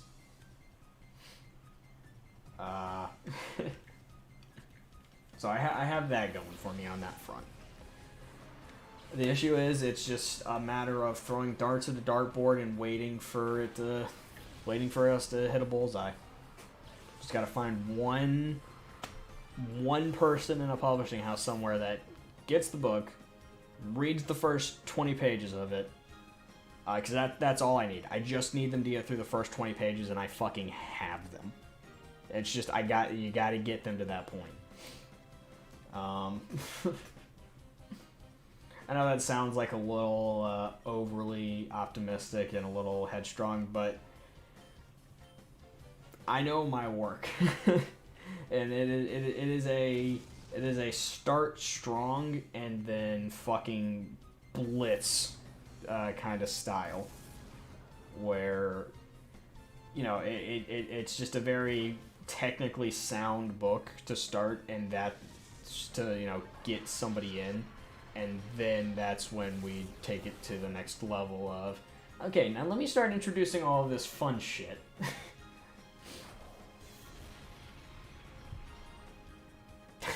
Mill tank. Moo. Mill tank's always been kind of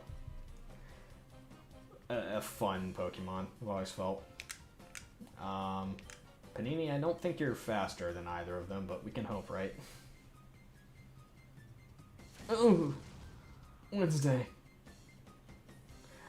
You slut!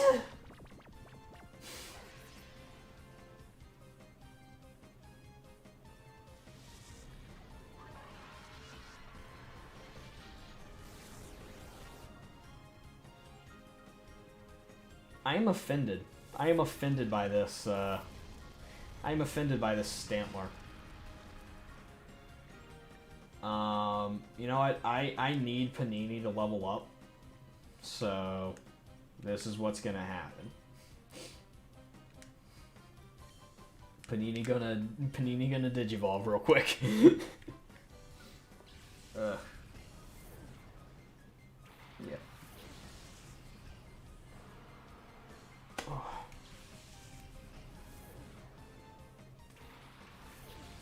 I don't know. It might be a while before my book actually gets published.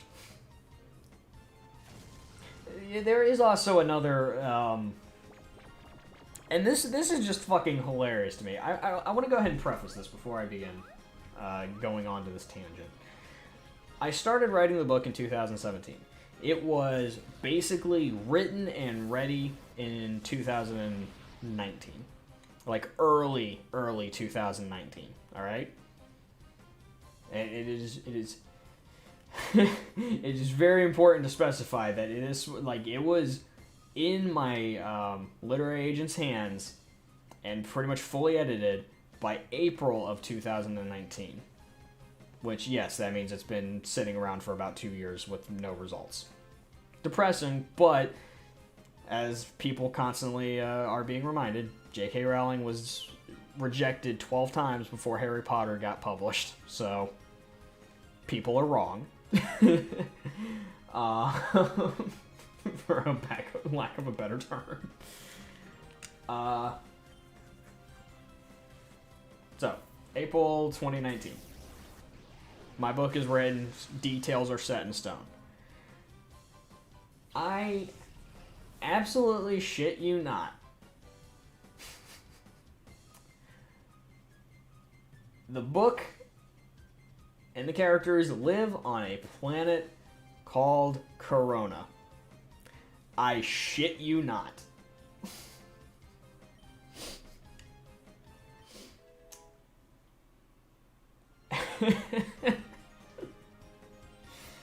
And a large portion of the novel is centered around our main trio, as they are basically isolated from the rest of the world for reasons I won't fully go into.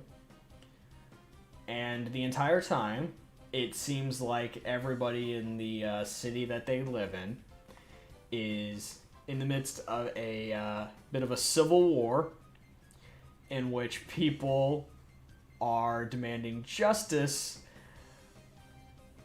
against a police officer or two. Because of their actions in the line of duty. So to say it was a little more accidentally prophetic than I ever had any fucking intention of making it. No. Yes. Keep fucking that up. I've been trying to say no to I don't want to learn Screech. Yeah, no, that was... Oh boy. No, it's just struck me as one of the funniest fucking, like, accidental, like, jinxes I've had in my days.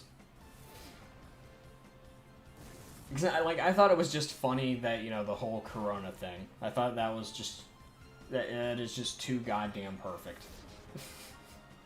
And I'm just sitting here like, there is no way now that someone doesn't read this and think I'm trying to cash in on the past 2 years. And the problem is, my book was written before the last 2 fucking years. So...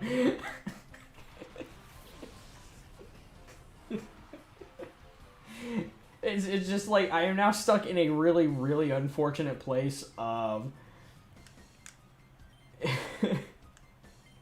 like... There's, like, I'm not even sure, like, I can still get this fucking thing published because of how, like, horrifically on the nose it was about the past couple of years here in good old America. despite having been written prior to any of those events. And you know what? I've talked to my agent. I need to make sure he knows to include and mention to anybody he sends it out to that the book was written in 2017. Or basically, it was written in 2018, if we're being completely fair. That's when the majority of the heavy lifting got done. I need people to be keenly fucking aware of that fact. That this book was not written in 2020 or 2021. It was written in 2018. It makes me laugh so fucking much. I'm sitting there like, oh my god, I am a jinx. This is the power that I have to live with.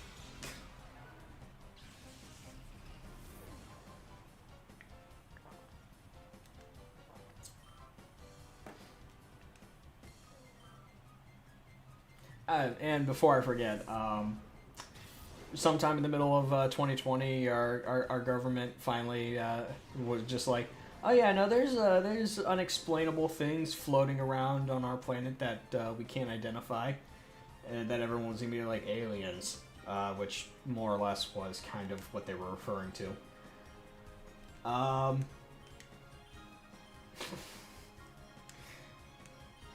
In the grand scheme of the entire trilogy of novels, as they go on, eventually, the government of the planet that the characters live on does have to break news to the world that there are beings living among them that are not from that planet.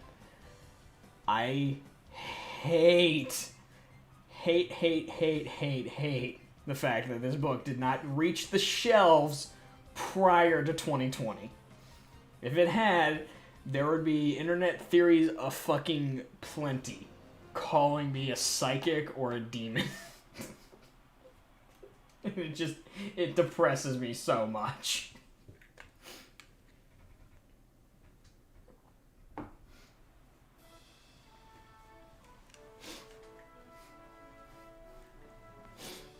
But you know what? I'm okay with it because I know, my editor knows, and my computer knows because it has the original file dates.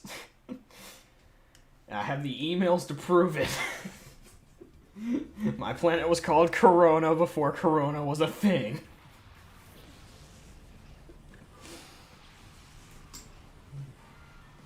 It's just one of the funniest fucking like series of coincidences I have ever been a part of.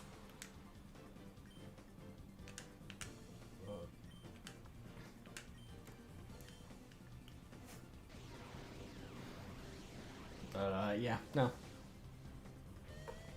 Just peak NC, jinxing the entire world.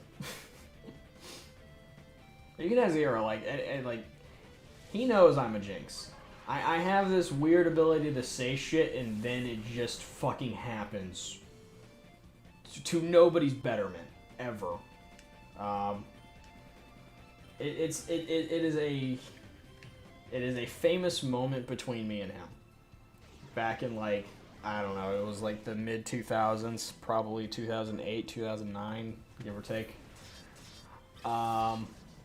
We were watching the X Games, because, you know, back then, that was our shit. We loved skateboarding and motocross, and we were just like, oh my god, this is so cool. Neither of us were any good at any of that stuff.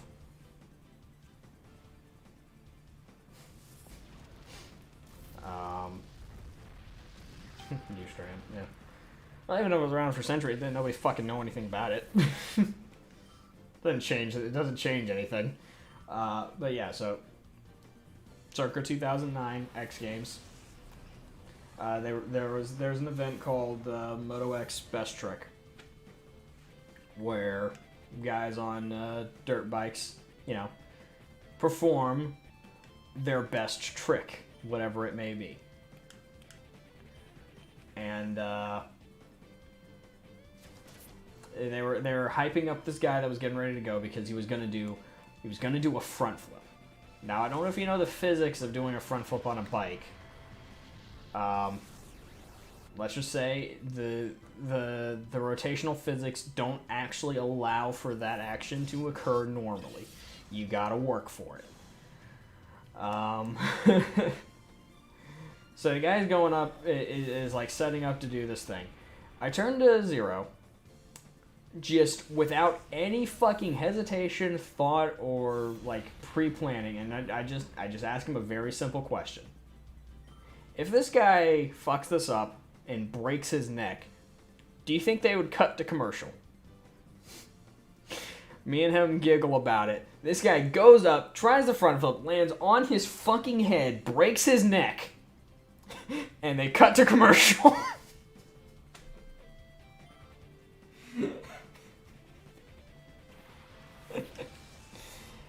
And it's just like, we can never not, like, think about that moment and not, like, fucking piss ourselves, like, kind of laughing. Like, yes, the good news is he was okay. He came out of it alive. So that's good. But ever since then, Zero has made a bit of a mental note every time I say some shit and then it happens. All I can say is, you know, maybe it's just better I don't say or write anything, because apparently I just destroy things at random when I do.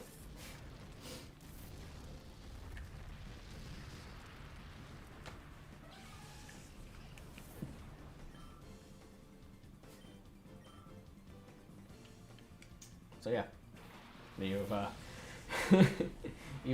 been graced with the story of me being a literal walking jinx. Yeah, that is my superpower. I say it and then it happens. Now again, if only I could use these powers for good. Like if I could just say, oh, you know, Dogecoin is gonna absolutely spike up and be worth $2 by the end of the year. It won't happen. I can't do that. I can't say things to my, like, that will benefit me personally. It's always to just fucking destroy everything around me. Like if I say that, like, if I start cracking jokes that, like, the price of Bitcoin is going to fucking plummet astronomically and people who have invested thousands into it are going to lose money, that shit would probably happen. Just because it would make a lot of people's lives kind of hellish for a few months. That said, probably best not to bet your life savings on Bitcoin right now. Now that those words have escaped my mouth. You're gonna like look up Bitcoin prices like later this week and it's gonna plummet to like 30 grand. You're gonna be like, oh my god! I will be right there alongside you, screaming in agony and fear of my ungodly abilities.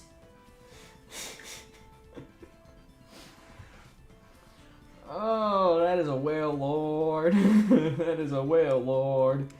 He's probably gonna use dive or surf to murder my ass.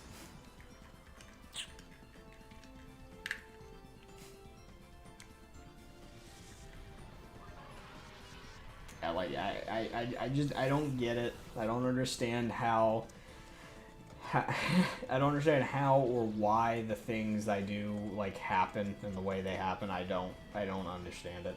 All right, well, Panini and Wednesday are fucking dead as dick right now. I was really hoping he didn't know surf. No.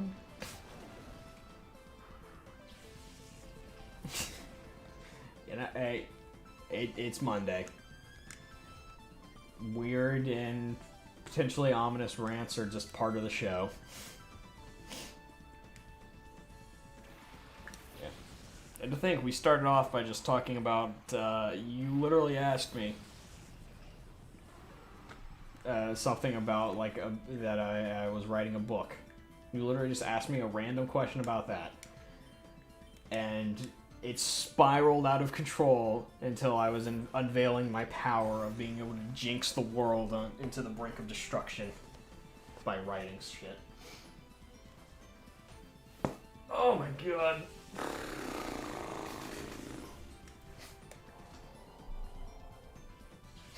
This is what we do.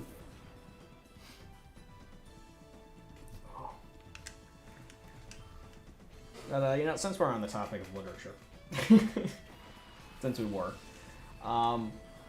you mentioned the, like, kids' horror novel kind of, let's call it subgenre. While I have very little inclination or interest in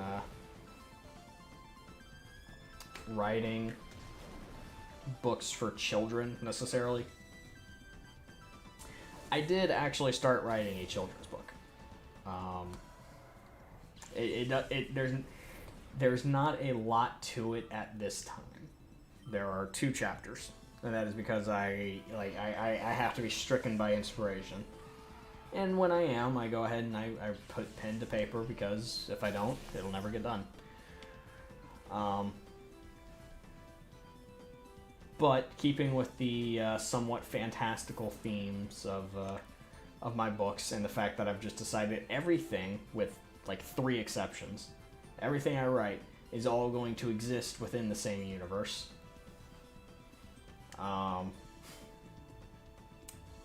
The children's book focuses on the burgeoning friendship between a fox and a dragon. And you can go ahead and take all of the guesses in the world at exactly how that's gonna go.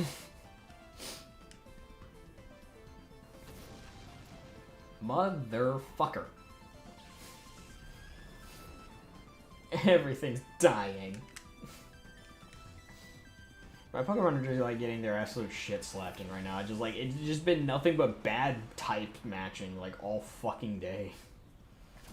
Why don't you fucking rock smash me, you little blue asshole?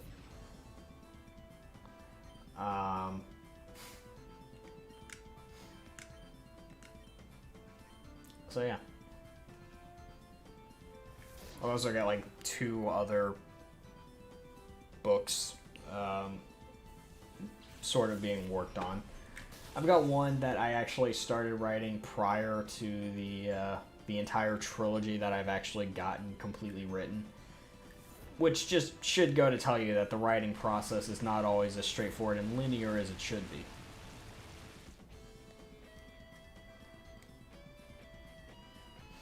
Yeah. Yeah, no, figuring out the length is always the hard part.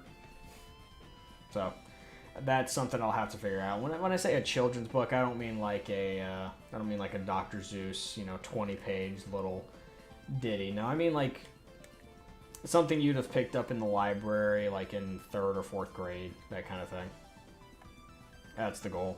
Something that has like a life lesson to be learned, and some slightly more advanced words for a person to learn in those delicate ages. Let's just kill this fucking Azumarill. Let's get rid of it.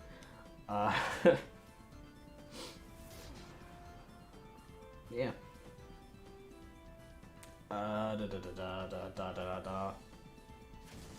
But yeah, the other book I was writing. Still haven't finished it, just because like whenever I sit down to write it, something comes up, and it just keeps fucking disheartening me from continuing on it, because I'm just like, God damn it, I would like to finish writing this, but I keep having shit to do. So I've decided next time I'm unemployed for any length of time. Yeah. Yeah, so next time I'm unemployed for any length of time, that's going to be like priority number 1, aside from, continuing to stream and stuff, is going to be getting that book actually finished.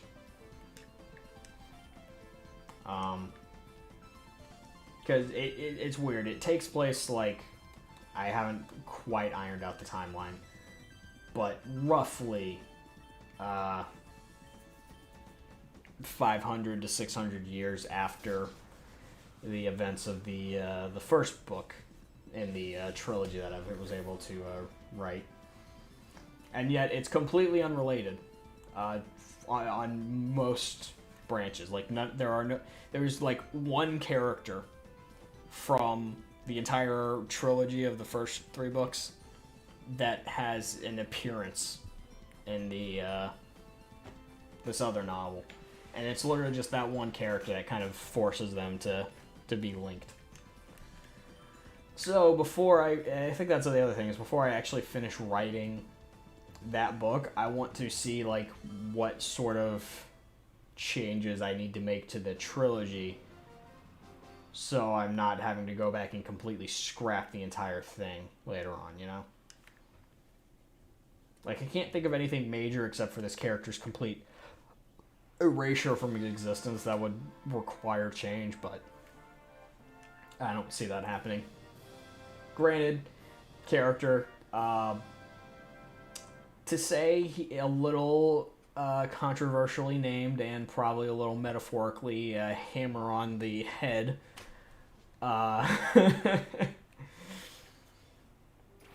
might draw some ire, but I think it'll be okay.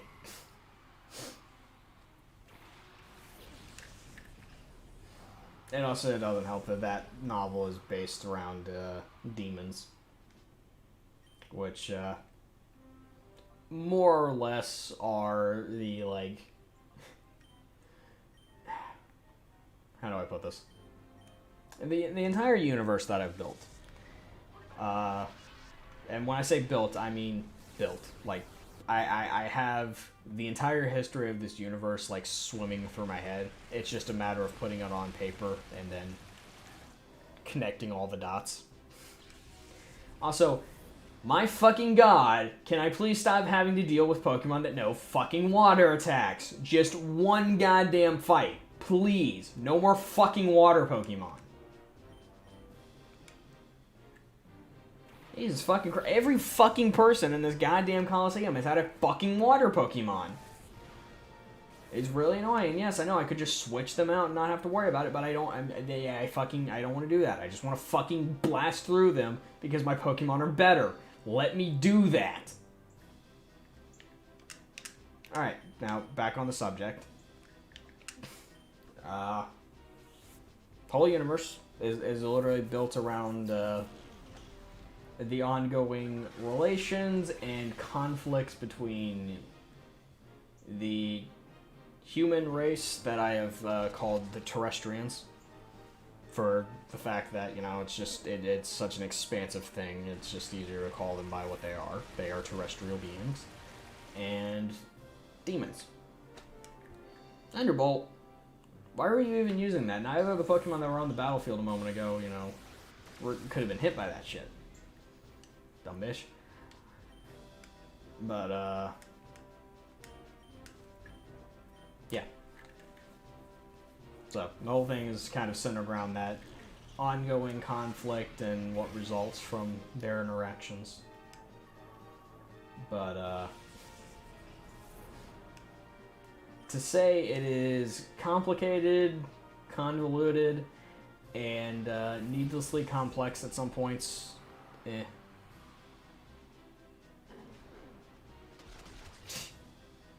When I feel like saying fuck, because something is really fucking annoying, I will say fuck to my heart's content. Alright, you little fuck?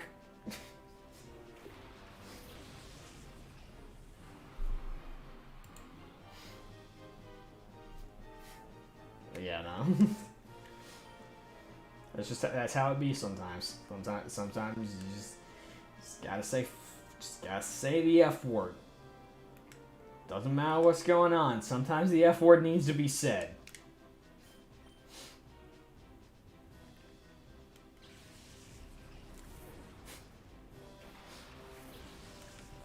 But, yeah. Ow. Don't bite me. You bit me. Suck it, Sharpedo. Sky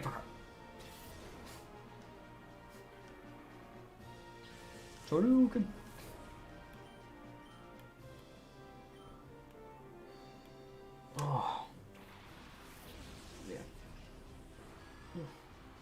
I don't know. I just want everything to eventually actually get published and shit. You know, just hit store shelves. Because you know what, if that ever happens, I will. Yeah, not PG-13 for that reason, but yeah, no. If the first book in the series ever actually sells, I can almost guarantee I will never have to work again. Just because, one, I already have an entire trilogy queued up, so, you know, it's not like I have to worry about, you know, the stress of trying to get the books out on time or anything, or, you know, do annual releases. I can technically release them anytime I want since they're already written. But,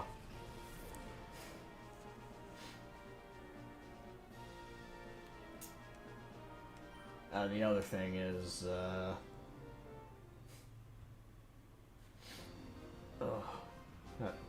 what am I trying to say here?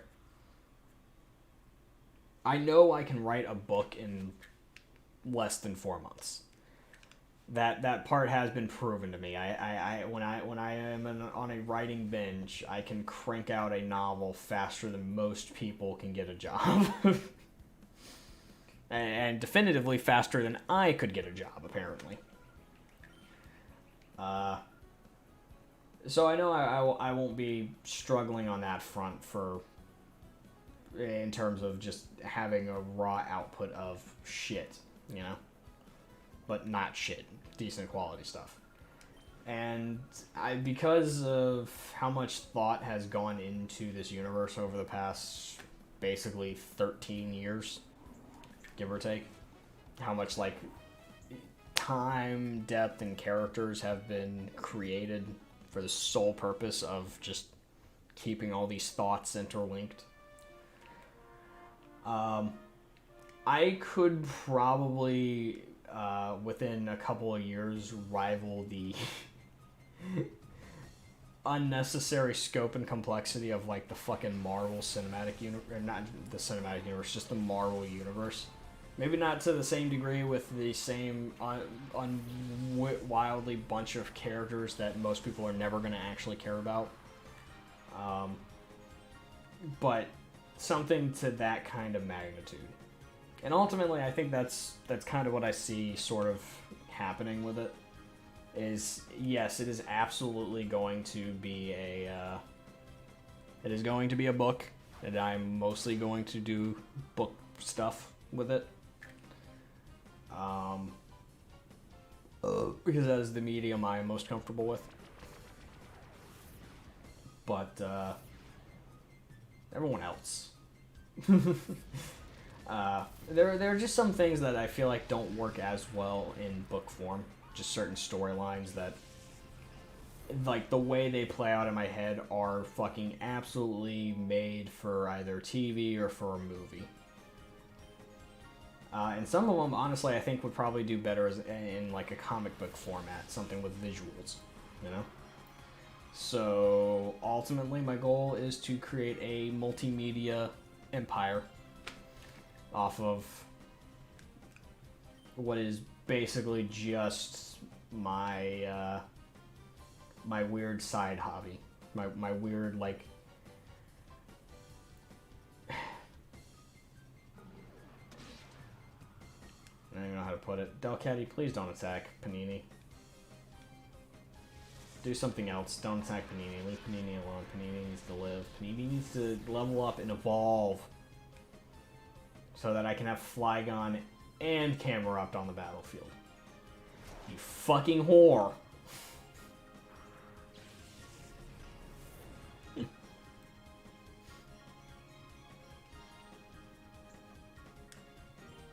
Itch. But, yeah. That's the ultimate goal. Start off with books, and then just slowly take over the world. Disney style, you know?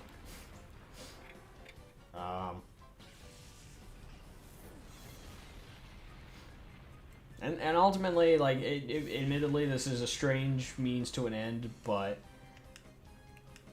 the books and just because this is the cultural climate, are the fastest way to get into the movie business. And you know what? I'm okay with that.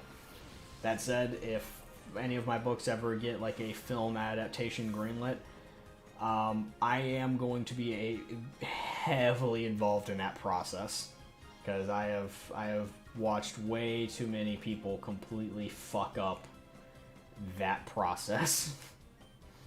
I'm not saying making a movie is easy, but when you have good source material, making a bad movie honestly should be harder. Like, yeah, I mean, like we were talking about video game movies earlier. And some of them, yeah, it makes sense that a good movie would not or never will be made, because a lot of them just don't have, you know, movie potential, no matter how much people are like, oh, you know, all video games could be adapted. No. You would never actually be able to make a good Mario Brothers movie. That can't happen. Sorry. There's not enough there's not enough things that are part of a movie to make a Mario game cinematic, you know? Or at least to that degree. There's certain qualities that a film needs to have, and a story needs to have to be filmed. And Mario ain't got it. Zelda's got it. Zelda has that potential. The fact that there's not a Legend of Zelda movie at this point is just fucking baffling to me. But yeah, somebody will burn that bridge later. Gotta go. All right, man. Well, thanks for hanging around. If you haven't liked the stream, you should like the stream, because, you know, you've been hanging out all day, so clearly you do like the stream. There it goes for anybody watching this on repeat later. If you make it to this point, you should absolutely 100% without like a doubt like this video, because again, clearly you do.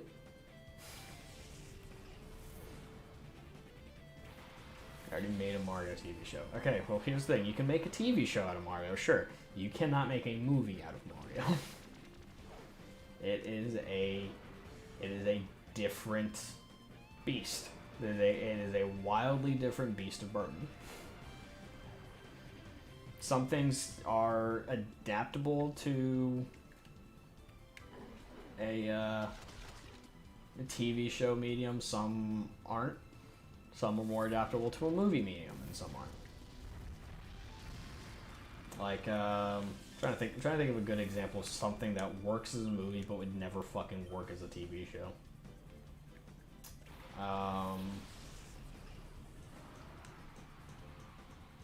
Need to get these two off the battlefield real quick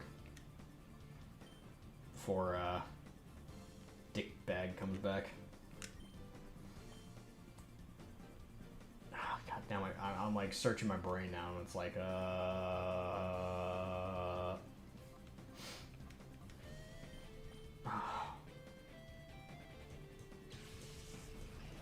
thinking adaptations here.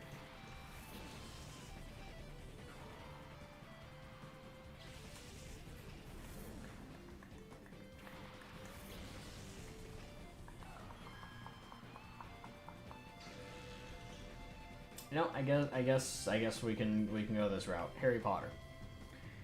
Harry Potter, like, based on the original texts, the story of Harry Potter, not the world of Harry Potter, but the story of Harry Potter, could not work as a TV show.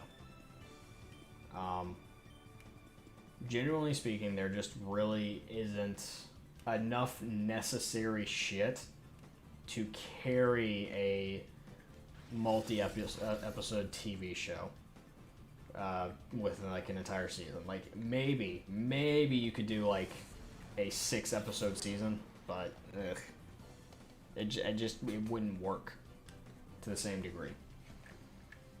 Now,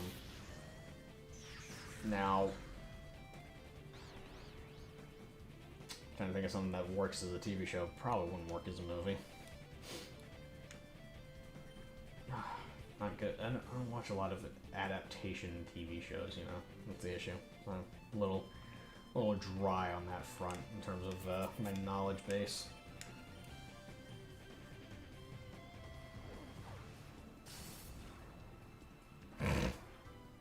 Yeah, they did make a Super Mario Bros. Movie, and guess what? It is fucking terrible. They proved my point before I was even born that you can't make a movie out of Mario. Now, I will say this. There is a movieable story within Mario. I just don't think it would ever be very good. It would basically just they would have to take Mario and make it a romantic comedy. And deep down, your brain is already in overdrive trying to figure out why that doesn't work, and you're just going, oh no, that would not. How many times are you going to use Protect in a fucking row? I would like to kill this fucking Loudred, god damn it. Before this Wobbuffet fucking mirror coats me. Oh, there it is. Goodbye, Espeon.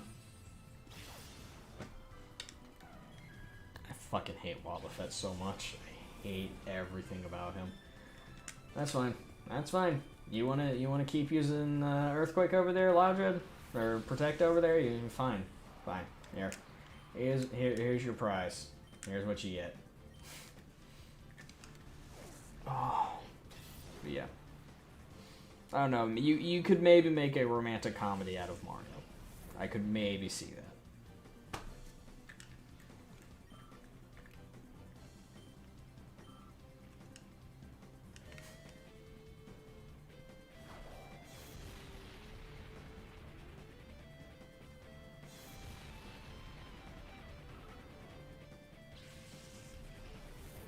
I'm just imagining the god-awful CGI that would have to be used for Bowser. That's the only thing I'm having issues with. I don't know if you could render a live-action Bowser. Oh yeah, no, dude. Nintendo stopped doing anything not video game related to their characters a long time ago because of how terrible the movies and TV shows that were made based off their characters were. Like there was a Legend of Zelda TV show. It's not horrendous. It was just made at a time when people really didn't actually know enough about the Legend of Zelda series to actually make a good TV show out of it. All they knew was guy in a green tunic with pointy ears and a sword saves princess, fighting giant pig monster. That was the depth of knowledge for for the Legend of Zelda. So the TV show is never gonna be good. There was a Donkey Kong TV show briefly. I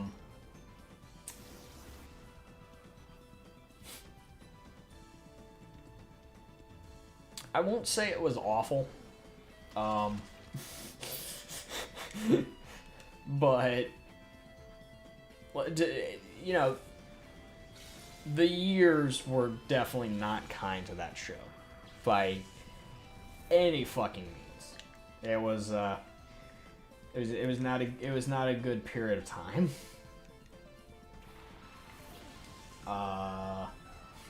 Yeah. That's putting it mildly. I'd say. Because it was made with some old, like, 1990s horrible CGI animation, and it just... Oh boy, was it ugly. Now, back in the day, you know, it went over probably everyone's head just how awful looking it was, because it was like, oh my god. But in the modern days... It's very obvious how bad it is. Sure. Was it on Netflix? Holy shit. Well, okay. At least good enough to be on Netflix. Sir, have you seen some of the shit on Netflix? It's not good. It's not good at all. Like, okay, Netflix is, like, propped up on this mythos of releasing good original content and having some of your favorite movies available for streaming. Okay, that's great. There are thousands and thousands and thousands of movies and TV shows in its catalog. Guess what?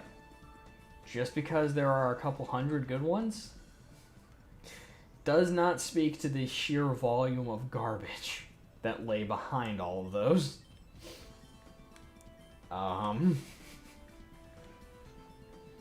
Like, here's the thing is you don't hear a lot about the bad Netflix shows, but the problem is they outnumber the good ones, I believe, by like 4 or 5 to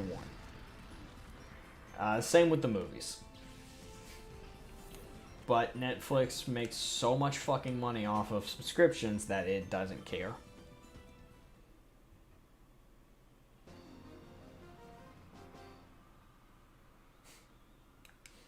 87% of people who rated liked it. Wow. Nostalgia goggles, man. I don't know, maybe I need to revisit the old Mario TV show and see how it is. The Netflix one, I feel like a lot of people will probably, or the Legend of Zelda one, a lot of people will probably like give it a positive rating with the whole it's a product of its time kind of mindset. That doesn't mean it's not bad. Here's the thing. People can rate stuff positively and it can still suck. Make no mistake. Watch. You know what? Go ahead. Give that one a watch and get back to me on the quality thing we were discussing. Okay, Panini, you are going to evolve. Until you are a Flygon, you are not gonna fight anything.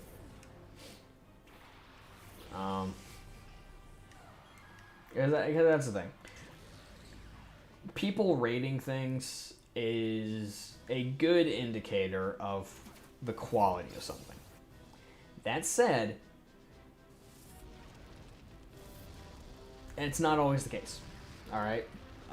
If you want an example, I can probably provide at least a couple. And when you see ratings, you got to remember that there are 2 ratings that are scored: audience rating, critical rating. Okay, critics, don't fucking listen to them. Do whatever the critical rating on something is, fucking ignore it, because you are not going to go into a movie with the critical eye that they are going to. You are going to find a different appreciation for that movie than they ever would. And critics are fucking paid to write these reviews. So there is an inherent bias in the middle of all of it. So you will never see an actual fair review from a critic, because they are financially motivated to either say something good or say something bad about it. They might claim they're not receiving payment, but that is only true for like a couple of them. Most people that do criticisms of things that get published are getting paid to publish them. Now, they may not have direct influence from a movie studio to write a good review, but that's not always the case. There are critics who do get paid by movie studios to write good reviews for their movies. Alright? So, anytime you see a critical rating on something, take it with a massive fucking grain of salt. Same with video games. Now, the flip side. The audience score. That, I would say, is usually a more objective look at things. Because if somebody watches something and they just don't like it, they're going to say they don't like it. If they can pin down exactly what they don't like about it, they will probably let you in on it. If there are some redeeming qualities of it, it won't be complete garbage. It'll just be kind of hanging around the mid-tier.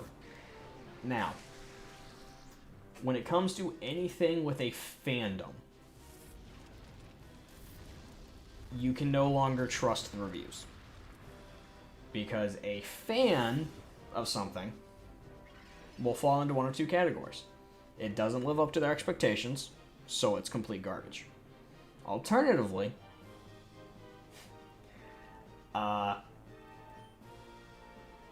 it meets certain expectations, and it's amazing, and you will never convince them differently. So you really do have to take everything with this sort of mindset that the information you are being provided is not always the most accurate. It's not always coming from the most unbiased sources. And the problem is there's no such thing as not being biased. Everyone is biased about everything. You can pretend neutrality all you want. It doesn't exist. So, and you want a good example of this? Take the news. They will all claim up and down, left, right, front, back, center, all day, every day. Fair, balanced, neutral, non-biased. They are all full of shit. And that will never not be the case. But, not lingering on that topic for obvious reasons. When it comes to anything with like a large fandom, as I was saying, those reviews, those recommendations, those scores are always going to need to be taken with a massive grain of salt. Simply on the ground that if it is the only thing that a fandom has, it is the only thing that a fandom has. So if it's something that they liked as a kid, they will still like it as an adult, even if it's terrible. So those things, they might be kind of funny. They might actually be somewhat enjoyable. Don't expect them to be good, regardless of what the internet says. I think a perfect example of this, and I'm kind of glad there's not a whole lot of people that watch these streams. Otherwise, I would probably get turned over the coals for this statement. But I am going to call out two different yet very similar movies. One that is basically not beloved by anybody that you will run into. Most people that will talk about this movie will say it is awful and say that it's not worth anybody's time. And then this other movie, whenever somebody talks about it, they will acknowledge it as like this great classic movie, with very few blemishes, if any. And consequently, they are both Looney Tunes movies. Space Jam, soon to be remade with LeBron James, actually now officially remade, just not fully released, I believe. And Looney Tunes Back in Action. So, if you grew up watching Space Jam, odds are you have not been able to admit to yourself that the movie is actually kind of bad. Is it funny? Yes. Is it entertaining? Absolutely. Is it a good movie? No. It cannot be stated enough that those three things are not always in tandem with each other. Now, on the other side of the spectrum, Looney Tunes Back in Action. Is it funny? Yes. Is it entertaining? Yes. Is it a better movie than Space Jam? Yes. Is it a good movie? Still, no, it's got some flaws. But overall, it has a much more actually, cohesive story that actually makes some amount of fucking sense. It has, much more consistently quality animation, and the jokes actually land nearly every fucking time. Here's the difference. Looney Tunes Back in Action was not a massive commercial success. because, you know, it wasn't Michael Jordan playing basketball with Bugs Bunny. That was always going to be a commercial hit, no matter what, no matter the quality. And the problem is so many kids watched it and fell in love with it that it will always be there in that little spectacle of nostalgia. So it'll always be a classic, despite its many, many flaws. Meanwhile, the other movie didn't have much of a commercial push. It was towards the end of Brendan Fraser's waning career as an actor. So basically no one gave a fuck, and it got kind of pushed to the side. But the problem is, anybody who has actually sat down and watched that movie will tell you that it's actually really fucking good. It's really funny. The Looney Tune part of it is as on point as any cartoon. It is disturbing how, like, pinpoint, like, on the money it is as a Looney Tunes movie. The fact that it just doesn't get the same recognition is it's always bothered me, because I would much rather watch it than Space Jam. And mind you, I grew up watching Space Jam. I have that nostalgia for it, but at the same time, I am perfectly capable of admitting it's not as good. That said, my throat is fucking shot from an entire morning of just nonstop gabbing. It is 1:30. I do need to start getting ready for work. So, let me just shut up for a moment and say, ladies and gentlemen, boys and girls of all ages, thank you so much for watching. Watching the morning grind. If you are watching this on repeat, be sure to like the stream, because clearly if you've gotten to this point, you do like it. This is probably the last of Pokemon for a little bit. We did technically beat the game. But there will be more Pokemon at some point.